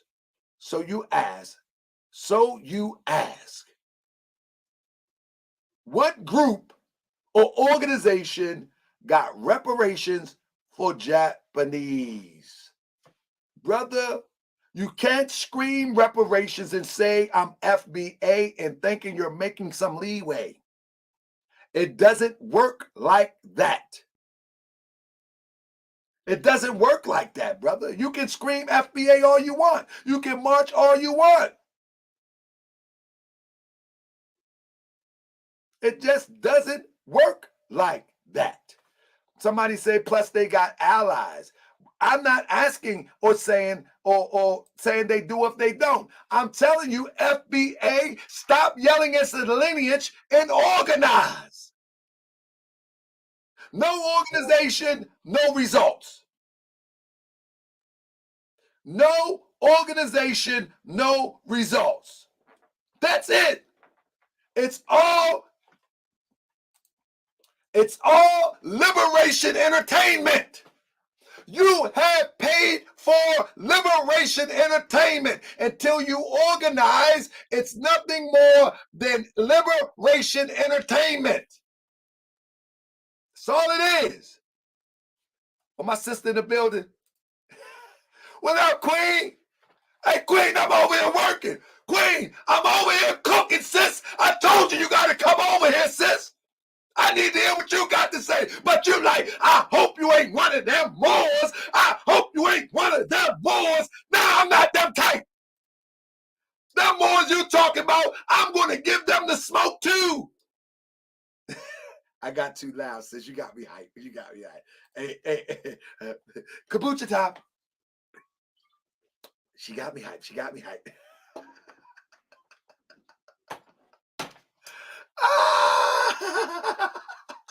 We over here cooking. We over here cooking, man. We over here cooking. We cooking real heavy. I'm just saying. Listen. We gonna keep on cooking, man. Now, I'm trying to tell you, you in a minute you're gonna be saying stop the bleed. You know what I mean? Stop the bleeding. Stop the bleeding. I mean, kryptonite. Stop the bleeding. Somebody gonna have to get a tourniquet. Try to tell you, somebody gonna have to get a tourniquet. Hold up. Let me lay this down. Somebody gonna have to get a tourniquet. Stop the bleeding. Try to tell you. So hey, listen. Look at this here. So why aren't you leading the organization? Brother, I'm actually am sincere, love God, but I don't think the fight is on the internet. I don't think I have to Hollywoodize the fight for liberation. I don't believe that I have to do that. I believe that I can organize on the ground, and when the momentum happens in a way that it's moving towards that resolve, I'll report to you. I don't believe I have to entertain you in fighting for liberation, reparations, or anything. I'm just telling you that this is a lot of fluff talk because there is no organization. That's all I'm saying. And I'm telling you, sincere love God, if you spend all of your time on the internet in fluff talk, there is no way that you can organize to execute a true path to liberation. That's what I'm trying. That's all I'm saying to you, sincere love God. I'm not saying we are owed money. We are owed money. But sensationalizing internet flush talk is not going to get it. Having Twitter spaces talking preparation is not going to get it. There's enough intelligent people in our community, in our group, that can go inside closed doors and figure out how to get this thing pumping. There's plenty of intelligent people. We have the most intelligent people on the planet Earth, and we get caught up in sensationalizing liberation by the way of YouTube, Twitter, and social media. Huh? I'm saying that I do social media. I do blogs on social media. Now, if this conversation leads to a conversation off camera, then we're going to get some work done. But we're not going to talk about our business, how we march towards liberation in this box. That doesn't make sense. We're going to really talk about our liberation, and as we march towards it in this box.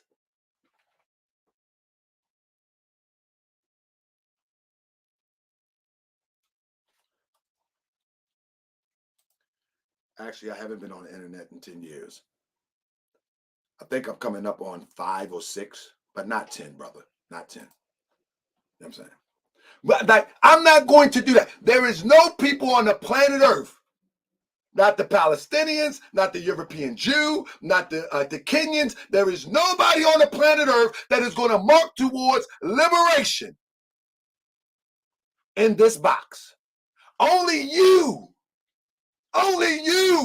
will organize in this box for the most important thing that the world will ever receive. Only you. Oh, and Grandmaster Jay, he organized in this box. You see what happened with that, don't you? He organized on IG. He organized on YouTube in this box.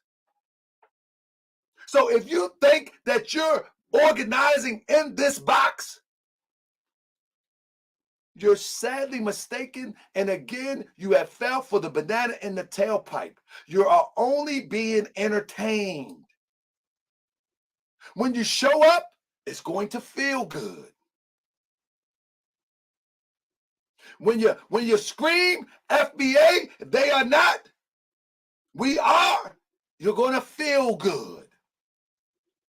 But until you organize and have a set plan of execution all the way down to the distribution of the funds, you have nothing. Let me be the first to tell you, until you sit down, organize, get off of this box, get off of this idiot box, and get the brightest minds in the room, you will have nothing. This is not where it starts. This is not. Listen, I'm going to play the social media game right here with you. I'm going to give you some wisdom. I'm going to give you some intelligent, analytical approaches. I'm going to joke with you. I'm going to turn the music up. I'm going to do all of that. But one thing I won't do is claim that I am something and moving towards a thing, and all of my planning and structure is told right here. In fact, somebody said, well, it's working in California for our reparation. I'm glad that you said it. I'm glad that you said it. Now, let's talk about California. California is not the only state that's working towards reparations, all right? California is not the only state, and it's not the first state, all right? So we need to stop. We need to stop. There is plenty people. There is plenty people that are working. But as it relates to politicians, one second. These are the main states in 2019. New York, Vermont, California, and Texas. So when people are screaming, California, California, California, no. And then what makes it so bad is members or lineage subscribers of FBA says, California is FBA. They're working on it. They're FBA. And I agree with you. But Pennsylvania, with Chris Rabb, has been doing this since 2019.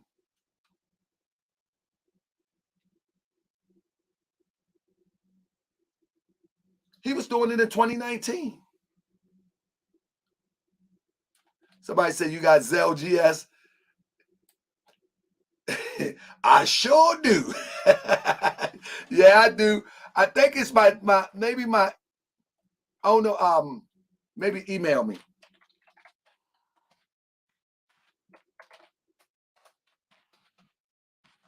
Anybody that want to assist in the things that we doing and you want to Zell, email me. Thank you, family. This is 2019. See this stuff? The code is the leader. That doesn't work, brother. No, we need an organized think tank. That's what we need. We need an organized think tank. And let me show you something.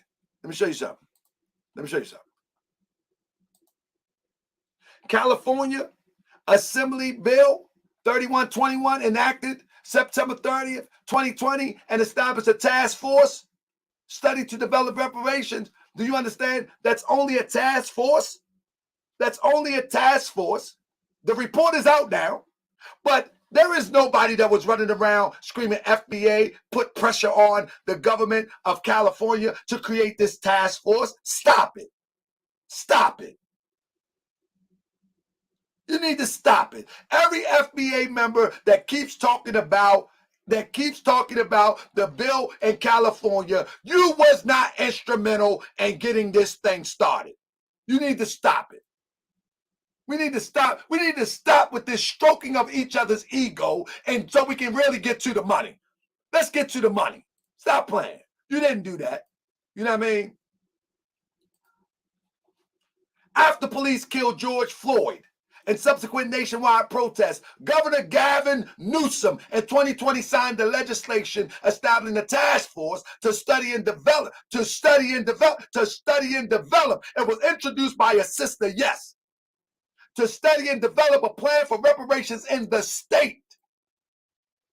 In the state. The law gave special consideration to Black Americans who was directed descendants of enslaved people.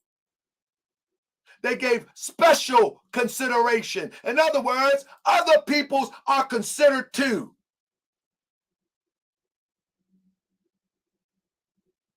So we need to stop this smoke and mirrors nonsense. When people start talking about, oh yeah, she's FBA, oh yeah, she's FBA, we need to stop this nonsense. This stuff started before anybody was really pushing the FBA label. Around the same time, it never even had no wheels at this time, the FBA label. But if the FBA want to get some wheels, they got to get organized. Stop keep calling it a lineage and get organized.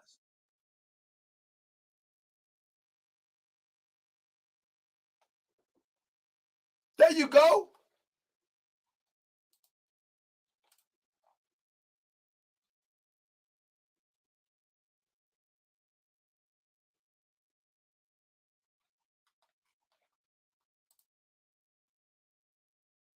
Get organized.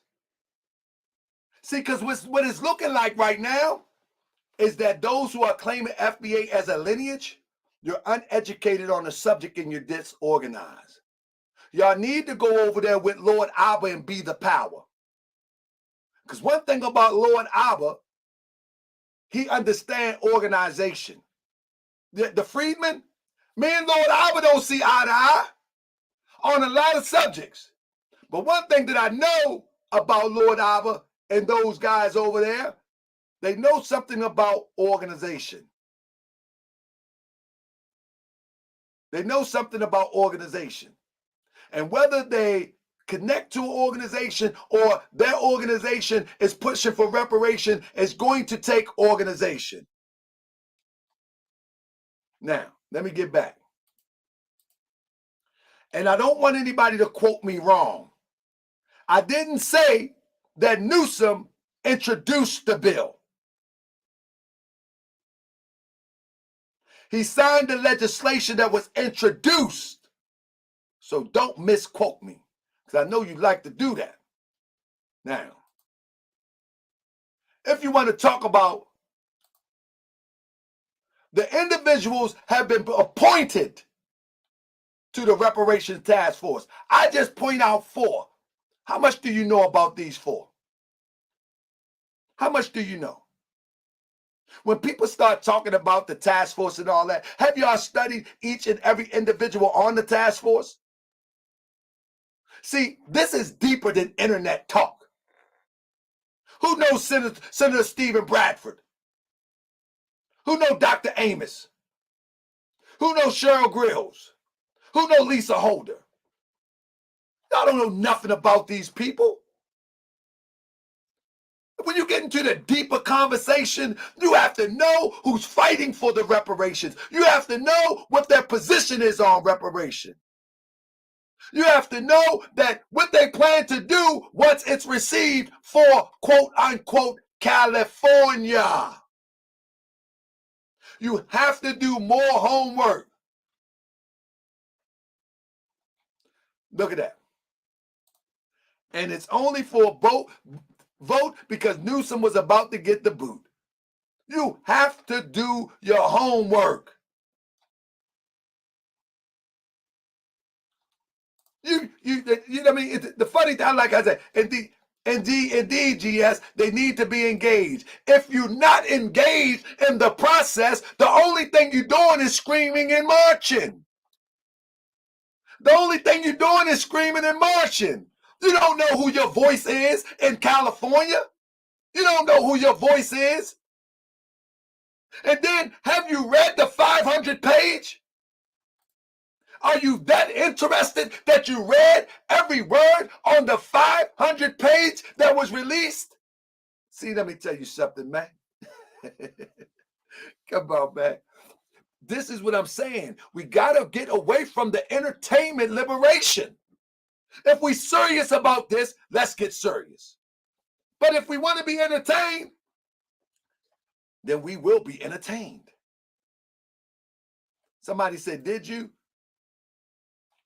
I've read enough to know what's going on. I haven't read every 500-page word.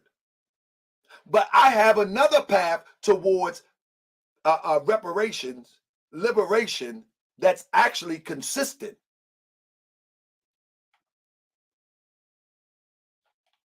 That's what it is. Liberation entertainment. That's going to be my shows. It's liberation entertainment.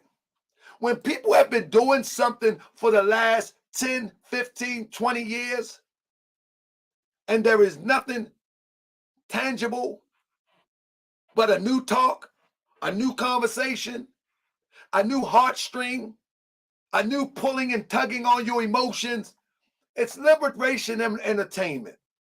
It's all it is. It's all it is. Now, let me finish. Let me get another one.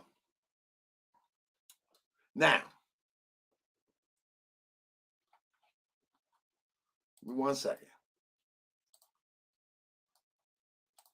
When you look at even South Africa, we can go across the water. Listen, young people are feeling the FBA movement. You rather them drill. No, I'd rather for them to be awoke so they can fight the fight with knowledge and not with emotions.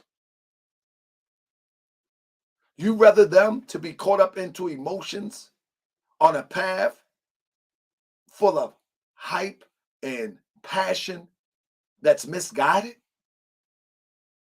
Or would you rather them to be educated so they can fight a real fight? You just like to be happy.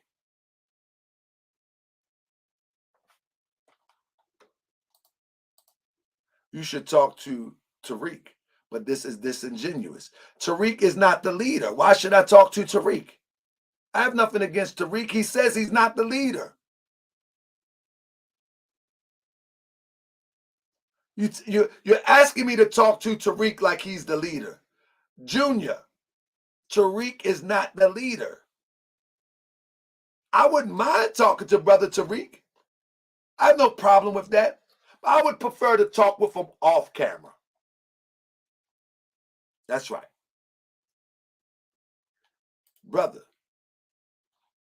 everybody got to start somewhere, whatever gets them moving. So if they're moving, Guy R. Brewer 109, if they're moving, maybe they would see this and say, you know what? That guy is right. You know what? That guy is right. We do need to organize. So yeah, you're right, Guy. Everybody got to start somewhere. But we don't need you cussing me out because I disagree with you. You don't need to be calling me a troll because I disagree with you. And if Junior think I should be talking to Brother Tariq, then that needs to happen off camera. Because if it happens on camera, we're going to sensationalize this demonstration. You already know. But I've never said nothing. I never cracked one joke about Tariq. I never talked dirty about Tariq. I've only focused my attention on the concepts of FBA being a path towards reparations and liberation. That's it. I made a few jokes about the European wearing the FBA shirt. That's a joke that should be made. Somebody said I called him a scammer. Please send me the sound bite. Send me the sound bite where I called Tariq a scammer. If you send me that sound bite, I will apologize if I said it. But I don't think I said that. That's not my style. Unless I present. I haven't done no presentation on Tariq. If I call someone a scammer, it's because I'm doing a presentation. I've never done no presentation on Tariq as of yet. As of yet. So, nah. You're just saying that. And that's something that you want to tell Tariq. That's something that you want to tell Tariq, and that's fine. And then Tariq might grab it and then go ham. But I never called that man a scammer. And if I did, just in case I did, I will apologize. But if it comes to a point that I call him a scammer, that means that I had a whole presentation to verify what I'm saying. The only way that I would do that, I would have to have a presentation to clarify, represent everything I say. Somebody said, yeah, so Thursday for leader.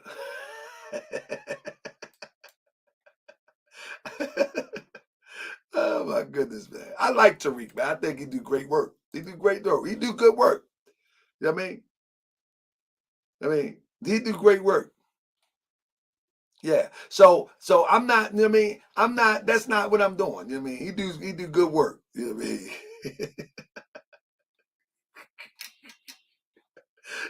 Now you know Tariq told he warned me, man. He can't warn me, man. He had his brother on here, Elevation of Law. He said, we know your whole background. Like, I don't care. Who cares? I mean, that's just like calling Malcolm X a dope fiend. He gonna look at you like, what?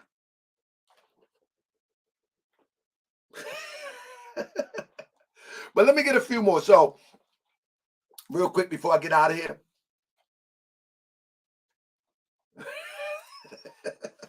Now, you know that's a joke. You know, Tariq said, you do good work. Just keep doing good stuff. Do good stuff. Like he gonna pat me on the head. Y'all see that? Tariq pat me on the head. You do good stuff. Just keep doing good stuff.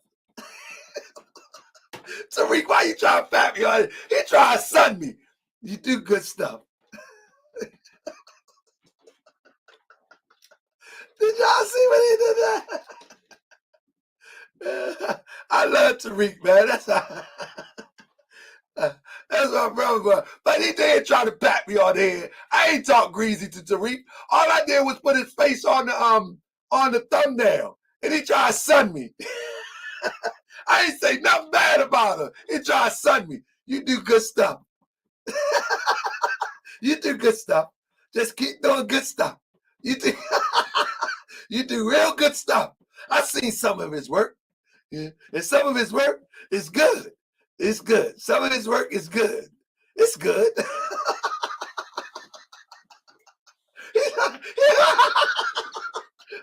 It's good. Some of the stuff is real good. It's real good. Just keep doing good stuff.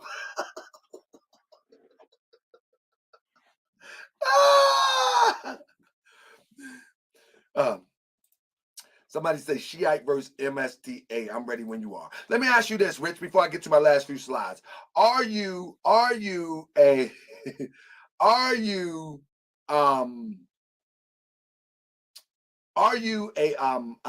or something? Are you an imam or something? Are you an imam?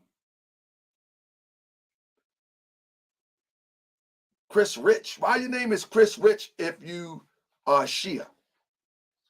Are you an imam? Are you a part of the organization? Because I actually made a promise to myself that I'm not going to debate any more brothers of the Eastern persuasion of Islam unless they have some sort of track record. Because the last few people that I debated versus the philosophy of the Moorish Science Temple of America and their Eastern persuasion that they call real Islam, I dragged them pretty bad. And it didn't look good. And it made it look like that I was beating up on people who was not as educated in Islam. One brother was up here. He was using all the Arabic words. Akbar, Akbar, Salim. He was going on and on and on. He's reading in Arabic for about 10 minutes. And I'm like, what in the world is he talking about? And so then he tried to break that down. And I mean, it was all over the place. So, you know what I mean? I decided I need to see your body of work before I debate you because I love my brothers in the Sunni community.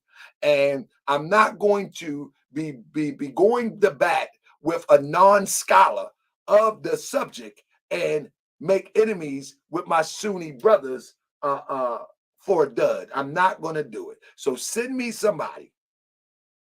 Send me somebody who is well versed in Sunni Islam, Shia Islam, the Quran, or Hadith. And I would debate you in comparison to Moorish science thought. I would debate you, but you got to be educated in it, because I don't want to look like I'm beating up on somebody who is not educated in it. Because some of these are my friends, and I'm real passionate when I debate. The good thing about it is that when I debate my friends, we walk away as friends. And so whoever I debated, I know my brother from DC, that's my friend, but he had to take that L. That's my friend. My brother, what's my brother name? Imam Bashir, that's my brother and my friend, but he had to take that L. And then my brother from California, he had to take that L. You know what I mean? So just give me your body work. talkabay@gmail.com. We can get it, but I just need your body of work, man. I just don't want to play games with this stuff. Let me show you. Let me show you how in the world that most people that got reparations, whether in the United States or from the United States, I mean to say, or from other countries, it's the same process pretty much. You know what I mean? It's pretty much the same process. It's nothing different. When you look at tribes receive 400, and this is a drop in a bucket for our people, and this is a drop in a bucket. You know what I'm saying? Tribes receive and these not even our people for real. Let me put it. These $5. You know what I mean? These are $5 Indians. But tribes receive $492 million in historic move by Obama administration. The United States government paid $42 million to 17 American Indian tribes to a long-standing dispute over mismanagement. That was a form, to a degree, of reparations. You feel what I'm saying? That's one. And these are tribes. They organize, they governments. U.S. government was paid $42 million to 17 Indian tribes and settle a long dispute over mismanagement of natural resources and other tribal assets. That was a form. In 1974, as a part of the settlement of a class action lawsuit filed by NAACP on the behalf of the study participants, and this is Tuskegee, and the descendants, the U.S. government paid $10 million, which would be $51.8 million in 2019.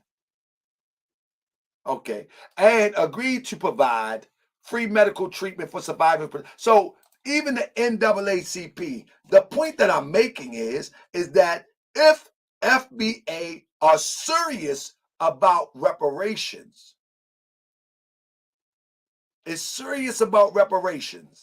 they have to get organized. Let me see what guys say. I've never heard of more talking about solid state physics. Wonder why. The science would not be here if it wasn't for the Moors. Why y'all never talk about that? Brother, I talk about that. I talk about that in the temple at least 3 times a week, brother. Most of the things that I teach are in the Moorish Science Temple of America, not on YouTube. It's brothers in here, sisters in here who are members of the temple. Zenzuna, he's a member of the temple. He's a member of the temple. But but there you go. He said, you want to talk physics with me? I'm an engineer. There you go. But this is not the place for that all the time, brother. This is not the place all the time for that. Look at that. Because their Moors were actual Muslims. All right. That's my brother right there. Ishmael Abdul. Yeah. Yeah. I'm not going to name no names, but they know they got to get this. They got this L. Now, let me get one more in. The whole point is not to drag anybody. What I'm saying, if you're going to be serious about it, this is what you're going to have to do. You're going to have to organize yourself.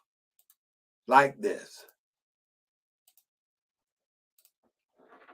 Ultimately, JACL, Japanese American Community as a whole, came together over the collective obligation to uphold American ideals. Tatishi writes, and finally in 1988, a decade after campaign began, over 40 years after the internment camps closed, President Ronald Reagan signed the Civil Liberties Act, which offered a formal apology and paid $20,000 to each survivor. That's called organization. You have to organize. Coming together is not enough. You have to come together and organize. So when you say FBA is a lineage, that's fine. But a lineage without organization is stagnation.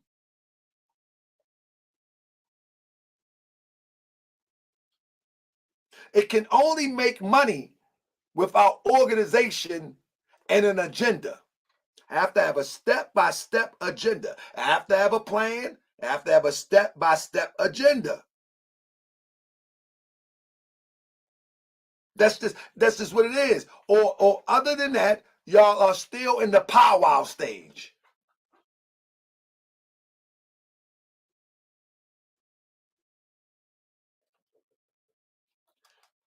Somebody say, what do you mean by organize? Organize means that you have a group of people that come together for the express purpose to reach the goal of getting reparations. In other words, there will be a spokesman, don't have to be the leader. There is a think tank that could be a cabinet, that could be a council. There is a step-by-step process in which the whole group follow, and then when they talk to the public get behind them in order to bring this to fruition. That's with the organizing. That's how you organize. You have to organize, not organize marching. That's not what I'm talking about. That's not organizing. I'm saying there has to be checks and balances. Even when the money comes, if it comes,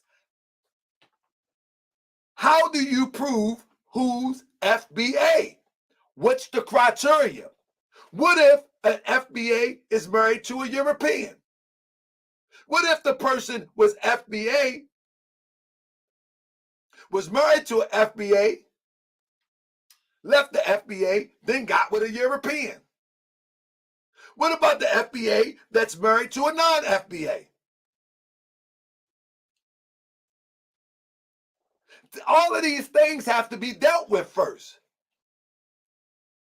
Before, you know what I mean? You have to deal with these things first. And this is why you get the research and the think tanks on the one accord in one room sitting down. How do we answer this question?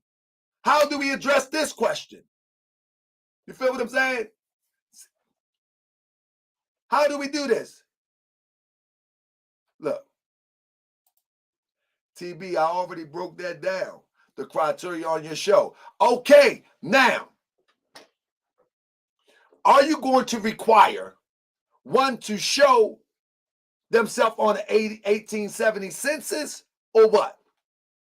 See, he said, I broke this down on your show. Okay, we got that. Where is it on paper? Where is it where we can use it as a criteria? This is just conversation on the show. This is what I'm saying. This is just conversation. Look, Tariq already explained that. Tariq is not the leader. So that's non-essential to the conversation. He's not the leader. Look, he's not the leader. So is everybody, the 83 million in the United States, we're probably more than that because they lie, they're going to have to prove by the 1870 census. Is that what you're saying? And you're going to start with your mama. You're going to start with your mama, Barbara Brown, or you're going to start with your daddy, John Brown. And from that, you're going to go all the way back to 1870. Where you get 83 million? I just threw that number out there. Come on, Derek. I just threw that number out there, brother. I just threw it out there, Derek. I ain't gonna front. I just threw it out there. Where you get 83 million from? I just threw it out there. They grab stuff, but the difference between me, I'm gonna tell you the truth. I did. I just grabbed that joint. Yeah. So what you gonna do? So what you gonna do? You know what I mean? You.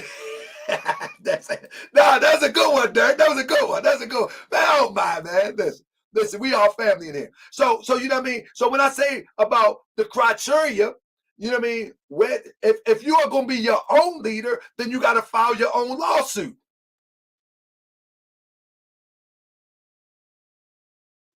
Now, this person say, yeah, mother and father lineage go back to 1870. Okay, when they got all of that data, where do they take it so they can prove it?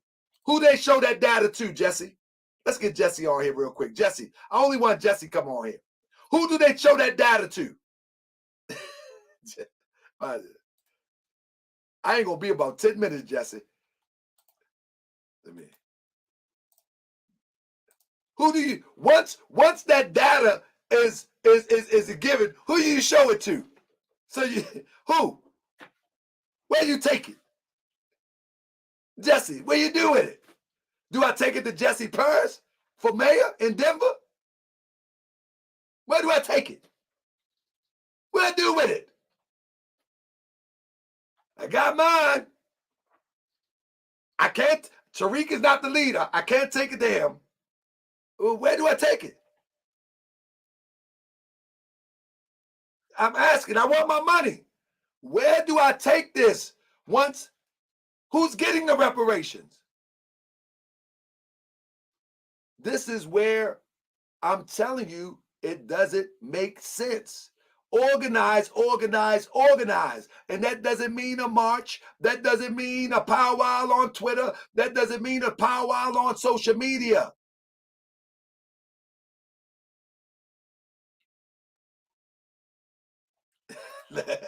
Boy, when you got your hands on something, you just won't let things be. Eric Kennedy, do you know they making videos about me? They making videos about me. I like Yasmin said, the color of my skin on my birth certificate and social security number should be good enough. Where you gonna take it at, Yasmin? Who you gonna take it to? Yasmin, I'm actually organizing, Yasmin, as we speak. I'm actually organized as we speak. I actually been laying down the blueprint, putting the blueprint together. It's rocking and rolling. We'll be rocking and rolling. You know what I'm saying? But I'm not going to do a lot on the internet. You know what I mean? That's me saying, I'm going to take it to you because you going to get my money, Grand Sheik. Grand Sheik, you going to get my money. I mean, look at Chris. Look at Chris Rock. We must discover the real Ali. Ali ibn Abu Talib. You will never be saved until you discover who was the real Ali, the nephew of Prophet Muhammad. In 2022, going in 2023, I demand that we find and discover the real Ali, Ali ibn Abu Talib. We are some crazy people, man. We are some crazy people. Isn't it? He worried about following Ali ibn Talib. We try to get some money. We up here having a conversation about some money. Chris Rich said we gonna follow Ali ibn Abu Talib. Heck with the bread. I hope he own an oil field. Man, we some crazy people, man. Well, again, family. This is unbelievable to me, man. Man.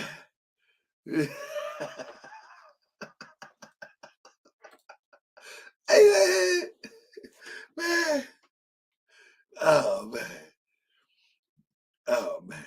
What was Tariq? What was Tariq last video? I didn't see the last video because I don't want, listen, let me say this. He said, GS, make us laugh and share Tariq's last video on you.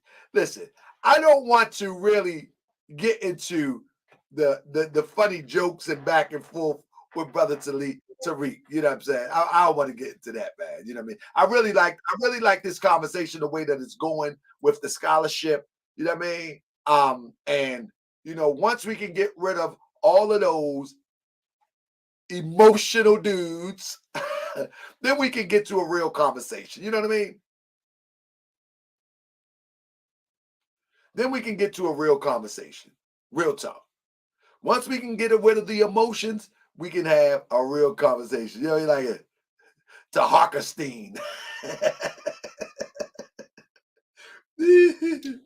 Yeah. Once we can get that, now listen. I would talk to Tariq privately. I would definitely talk to him privately. So anybody talk to Tariq, I don't mind talking to Tariq quietly. I mean, I don't have no problem with that. To Harkerstein. I don't care, man. Man, I'm going on a half 100, man. I'm looking good, man. You know what I mean? I ain't got gout. I feel good. I can bench press 200. I'm good, man. I'm good. I mean, I gotta get my jogging up. You know what I mean? I'm good, man. But I'm just telling you, family. It is what it is. And we'll wait for the next demonstration. But again, to my people,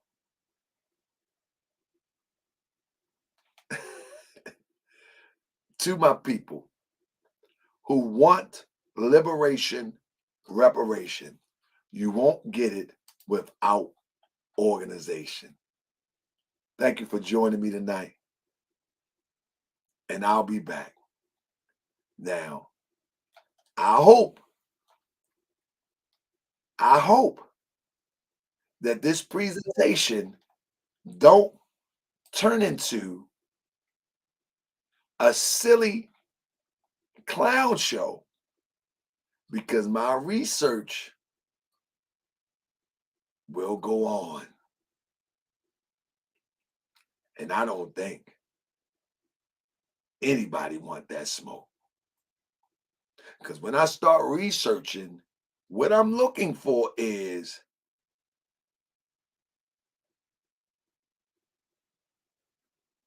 all the work and effort that we see on social media, is it really geared towards our liberation? Or is it just liberation entertainment? Much of it is liberation entertainment. You know it, and I know it. Most of the Moors that was selling these packages, Taj Tariq Bey, and everyone who followed that, these Moors that called themselves Moorish American, that got people believing that Moorish Science Temple is about some paperwork, that was liberation entertainment. For all the people that joined organizations, thought you was going to build a community together, and you got a little bit money, this one moved that way, that one moved that way, that one moved that way, and you never really got to the point of being a nation, of a community together. That was liberation entertainment. Most people that are in the Islamic community that are not living together, they don't think together, they send their children to European schools with no balance of a school of their own. Moors, nation, Afrocentric thought, whether on social media or on the ground, that never make it to social media. That is liberation entertainment. A lot of this stuff is entertainment. And you will find out in 3 to 5 years whether it's entertainment or it's legitimate. Give it 3 to 5 years. Just keep on living. See, I've lived a little bit. I'm able to see the transition. I've studied a little bit. I'm able to see the transition of the same thing. The same old soup warmed over. I'm able to see that. I lived through some things. I've seen some things. And if I remind you, you're going to remember the same things that I lived through. You're going to remember the historical account when it was popular to be colored or Negro. You're going to remember when Black and I'm Proud got popular. You're going to remember when African American was in vogue. And now you are going on another crux of another type of identity crisis. And there was no organization to get us our bread around I'm Black and I'm Proud. There was no organization around African American. What was the point? There was no agenda. The difference between FBA say the agenda of FBA is to get reparations. Well, if that's the agenda, then you need to be organized in the effort. You cannot jump on people bandwagon who have already been on the front line organizing for it. If you're in North Dakota, you can't jump on California bandwagon. If you're in Baltimore, you can't jump on Texas bandwagon. If you're in Baltimore, instead of getting mad at me, you should be reaching out to me and say, okay, I heard you, Brother Tariq Bay. Let's go get this work.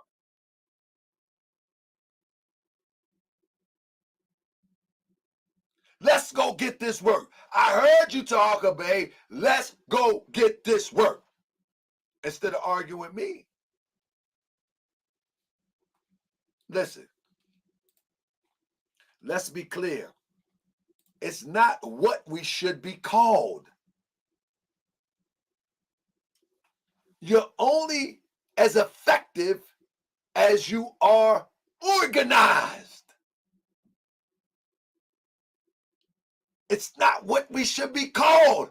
I know you want to make me think that everybody's supposed to call themselves Moors. No. You're only effective as your organization is. That's it. You're only effective as your organization is. So if you organize as Premier Melanated America, you are only effective as you're organized and moving. That's it. Has nothing to do today. See, Moorish American is a nationality. However, when you study reparations, there is not one group that has a monopoly on reparations. The Hebrews in America that call themselves Hebrews, if they organize it, they can dig in the pot. If Moorish Americans organize it, they can dig in the pot. If FBA organize, they can dig in the pot. When you look at reparations, there is not one person when reparation was distributed to any group of people had a monopoly on it. That's a whole lie. There was different Japanese organizations. There was different Jewish organizations. Nobody has a monopoly on it. Don't believe that lie. That's another thing to keep us distracted and keep us fighting each other. To think that everybody calling themselves FBA will have a monopoly on the distribution of that. That's an all-out lie. If a Hebrew organized and can prove that they are descendants of slaves, but they define themselves and see themselves as Hebrews, if they organize effectively, they're going to have their hand in the pot.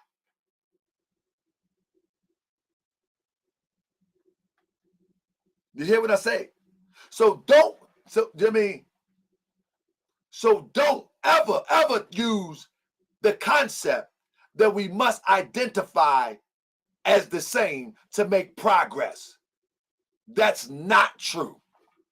That's not true. But what I will suggest is identify yourself that can connect you to your ancient forefathers and foremothers so you can see the strength that you are attached to, so you can draw from that strength and be the man and woman and then the God man and God woman that you are destined to be. You hear what I say? If you are going to create a lineage, don't hit the brick wall of slavery in America. If you are going to create a lineage, you look at what happened in America, but you go back so you can see your greatness and you can duplicate it. You can tap into the energy of your ancestors. You can tap into the greatness of your ancestors, and you can move forward and duplicate that greatness. When you don't duplicate that greatness, it's because you don't know it. And if you're going to 1870 or you're going to the 1500s to define yourself as a foundation there, you have forgotten your past. And many of us, in the words of Dr. Khalid Muhammad, we have lost our mind. Now you can use that for reparation for you if that's what you choose to do. But for that to be your foundation of identity in the young generations, think that's the foundation of identity, that's bad. That's bad. Because while we are saying that our foundation is in 1570 or whatever it is in the 1800s, while we are saying that, you have the people of Greek or Greece descent here in America. Every year they trace themselves back to the European Greeks of the metropolis. Whenever you see the Italians here in America, they're tracing them back to the greatness of Italy or Rome. They teach their children how the Romans were some of the greatest conquerors. They teach their children how the Romans were some of the greatest philosophers. So their children begin to look at the great philosophies according to them, and they duplicate it. The European Jew teach their children that they are the chosen of God. And so they walk behind you and look down on you because they got the confidence from the womb that they are the chosen of God. And so when they send their children off to school, that child has been programmed in their DNA that they are the children of God. Not only the children, but God's chosen special people. And so when they go to school, they become doctors. When they go to school, they become lawyers. When they go to school, they become your landlord. And God so loved them so much that they believe their parents have put in their DNA that God sent Moses down a river in a reed, raised up Moses to fight big bad Pharaoh to free them. And over thousands of years later, they are still here. Now, you and I know better. But can you imagine the psychology of a child believing that they are the child of God? Even if it's a lie, they believe it. And now they achieve it.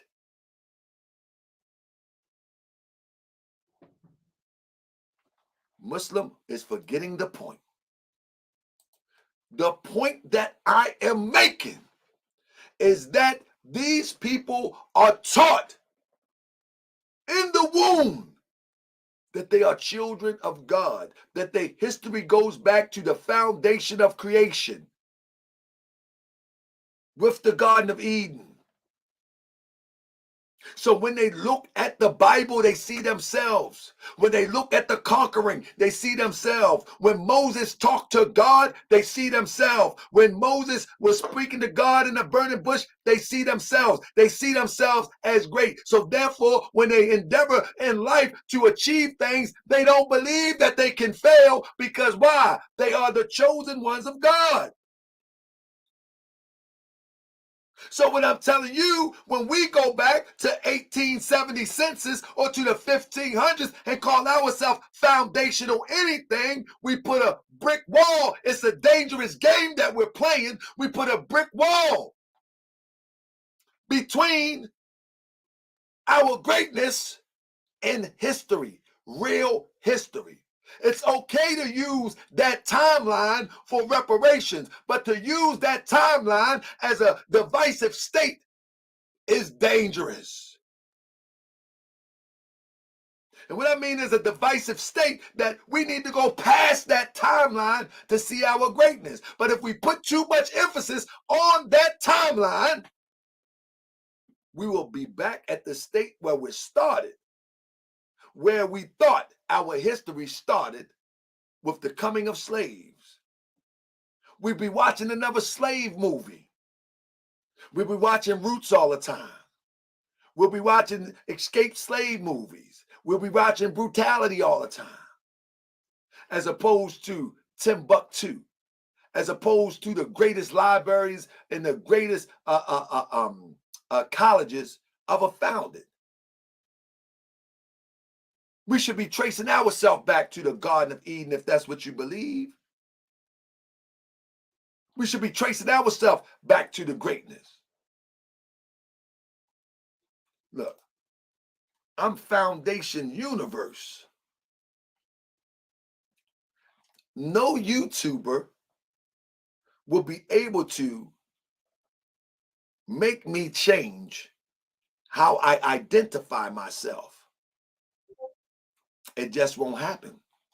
However, if that's how you identify yourself, by all means, you better get organized, or you're just simply talking. You're just simply talking. No organized, no organization, you have nothing. This social media era have led people to become stars overnight with viral videos, have made a lot of millionaires, but it have yet to let any of us be free. We see very little, of liberation. We don't even know what it looked like no more. If we keep it a buck, we don't even know what liberation look like it no more. So soon as somebody talk it, we'll fall for it. We don't know what it look like no more. Do we even know what liberation look like? Do we even know what going to a grocery store that's owned by you and the food grown by you or somebody look like you? Do we even know what that look like anymore? We don't even know what that look like no more. Many of us can't even imagine that. Many of us can't even imagine putting a shovel to the ground and building your own house. Getting some wood from out the woods and building. Many of us don't. We can't imagine that. We don't even know what liberation look like no more. We think liberation is a YouTube video. We think liberation is a rally war cry on YouTube. We think liberation is marching. We think liberation is screaming. We think liberation is making jokes all the time about how this person done this to us and how this Negro look crazy over here. We don't know what liberation look like no more. This is why anybody can sell us anything. We can be sold on anything because we have not defined what liberation look like. Who has defined what liberation looked like in 2022? Nobody sit down and have those conversations. What liberation would look like for us? That's a real conversation. What does it look like? What does liberation look like for FBA? A check? Nobody defines what it looked like. So we need to stop playing. We letting people play us. That's what we're doing. We letting people play us because no one has yet to define what liberation looks like and how we're going to get there. Achilles Smith, well, I liberated in planting my own food. And I did too, Achilles. Absolutely. But that's the point that I'm saying. That's the point that I'm saying. So family, we'll await and we'll be back. Thank you for joining me, family. I appreciate y'all. And we will be back again with another episode of Liberation Entertainers. Peace and love. I be that more you gon' remember. I'ma be that more you gon' remember.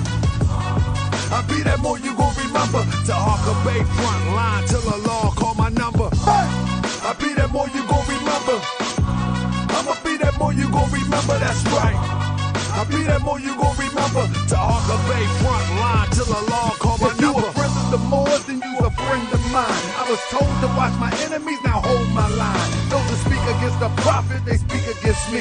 And I'm speaking about the prophet over Drew Ali, who was the first to remind you and bind you back to Morocco, the mountains, Mississippi, and Quebec.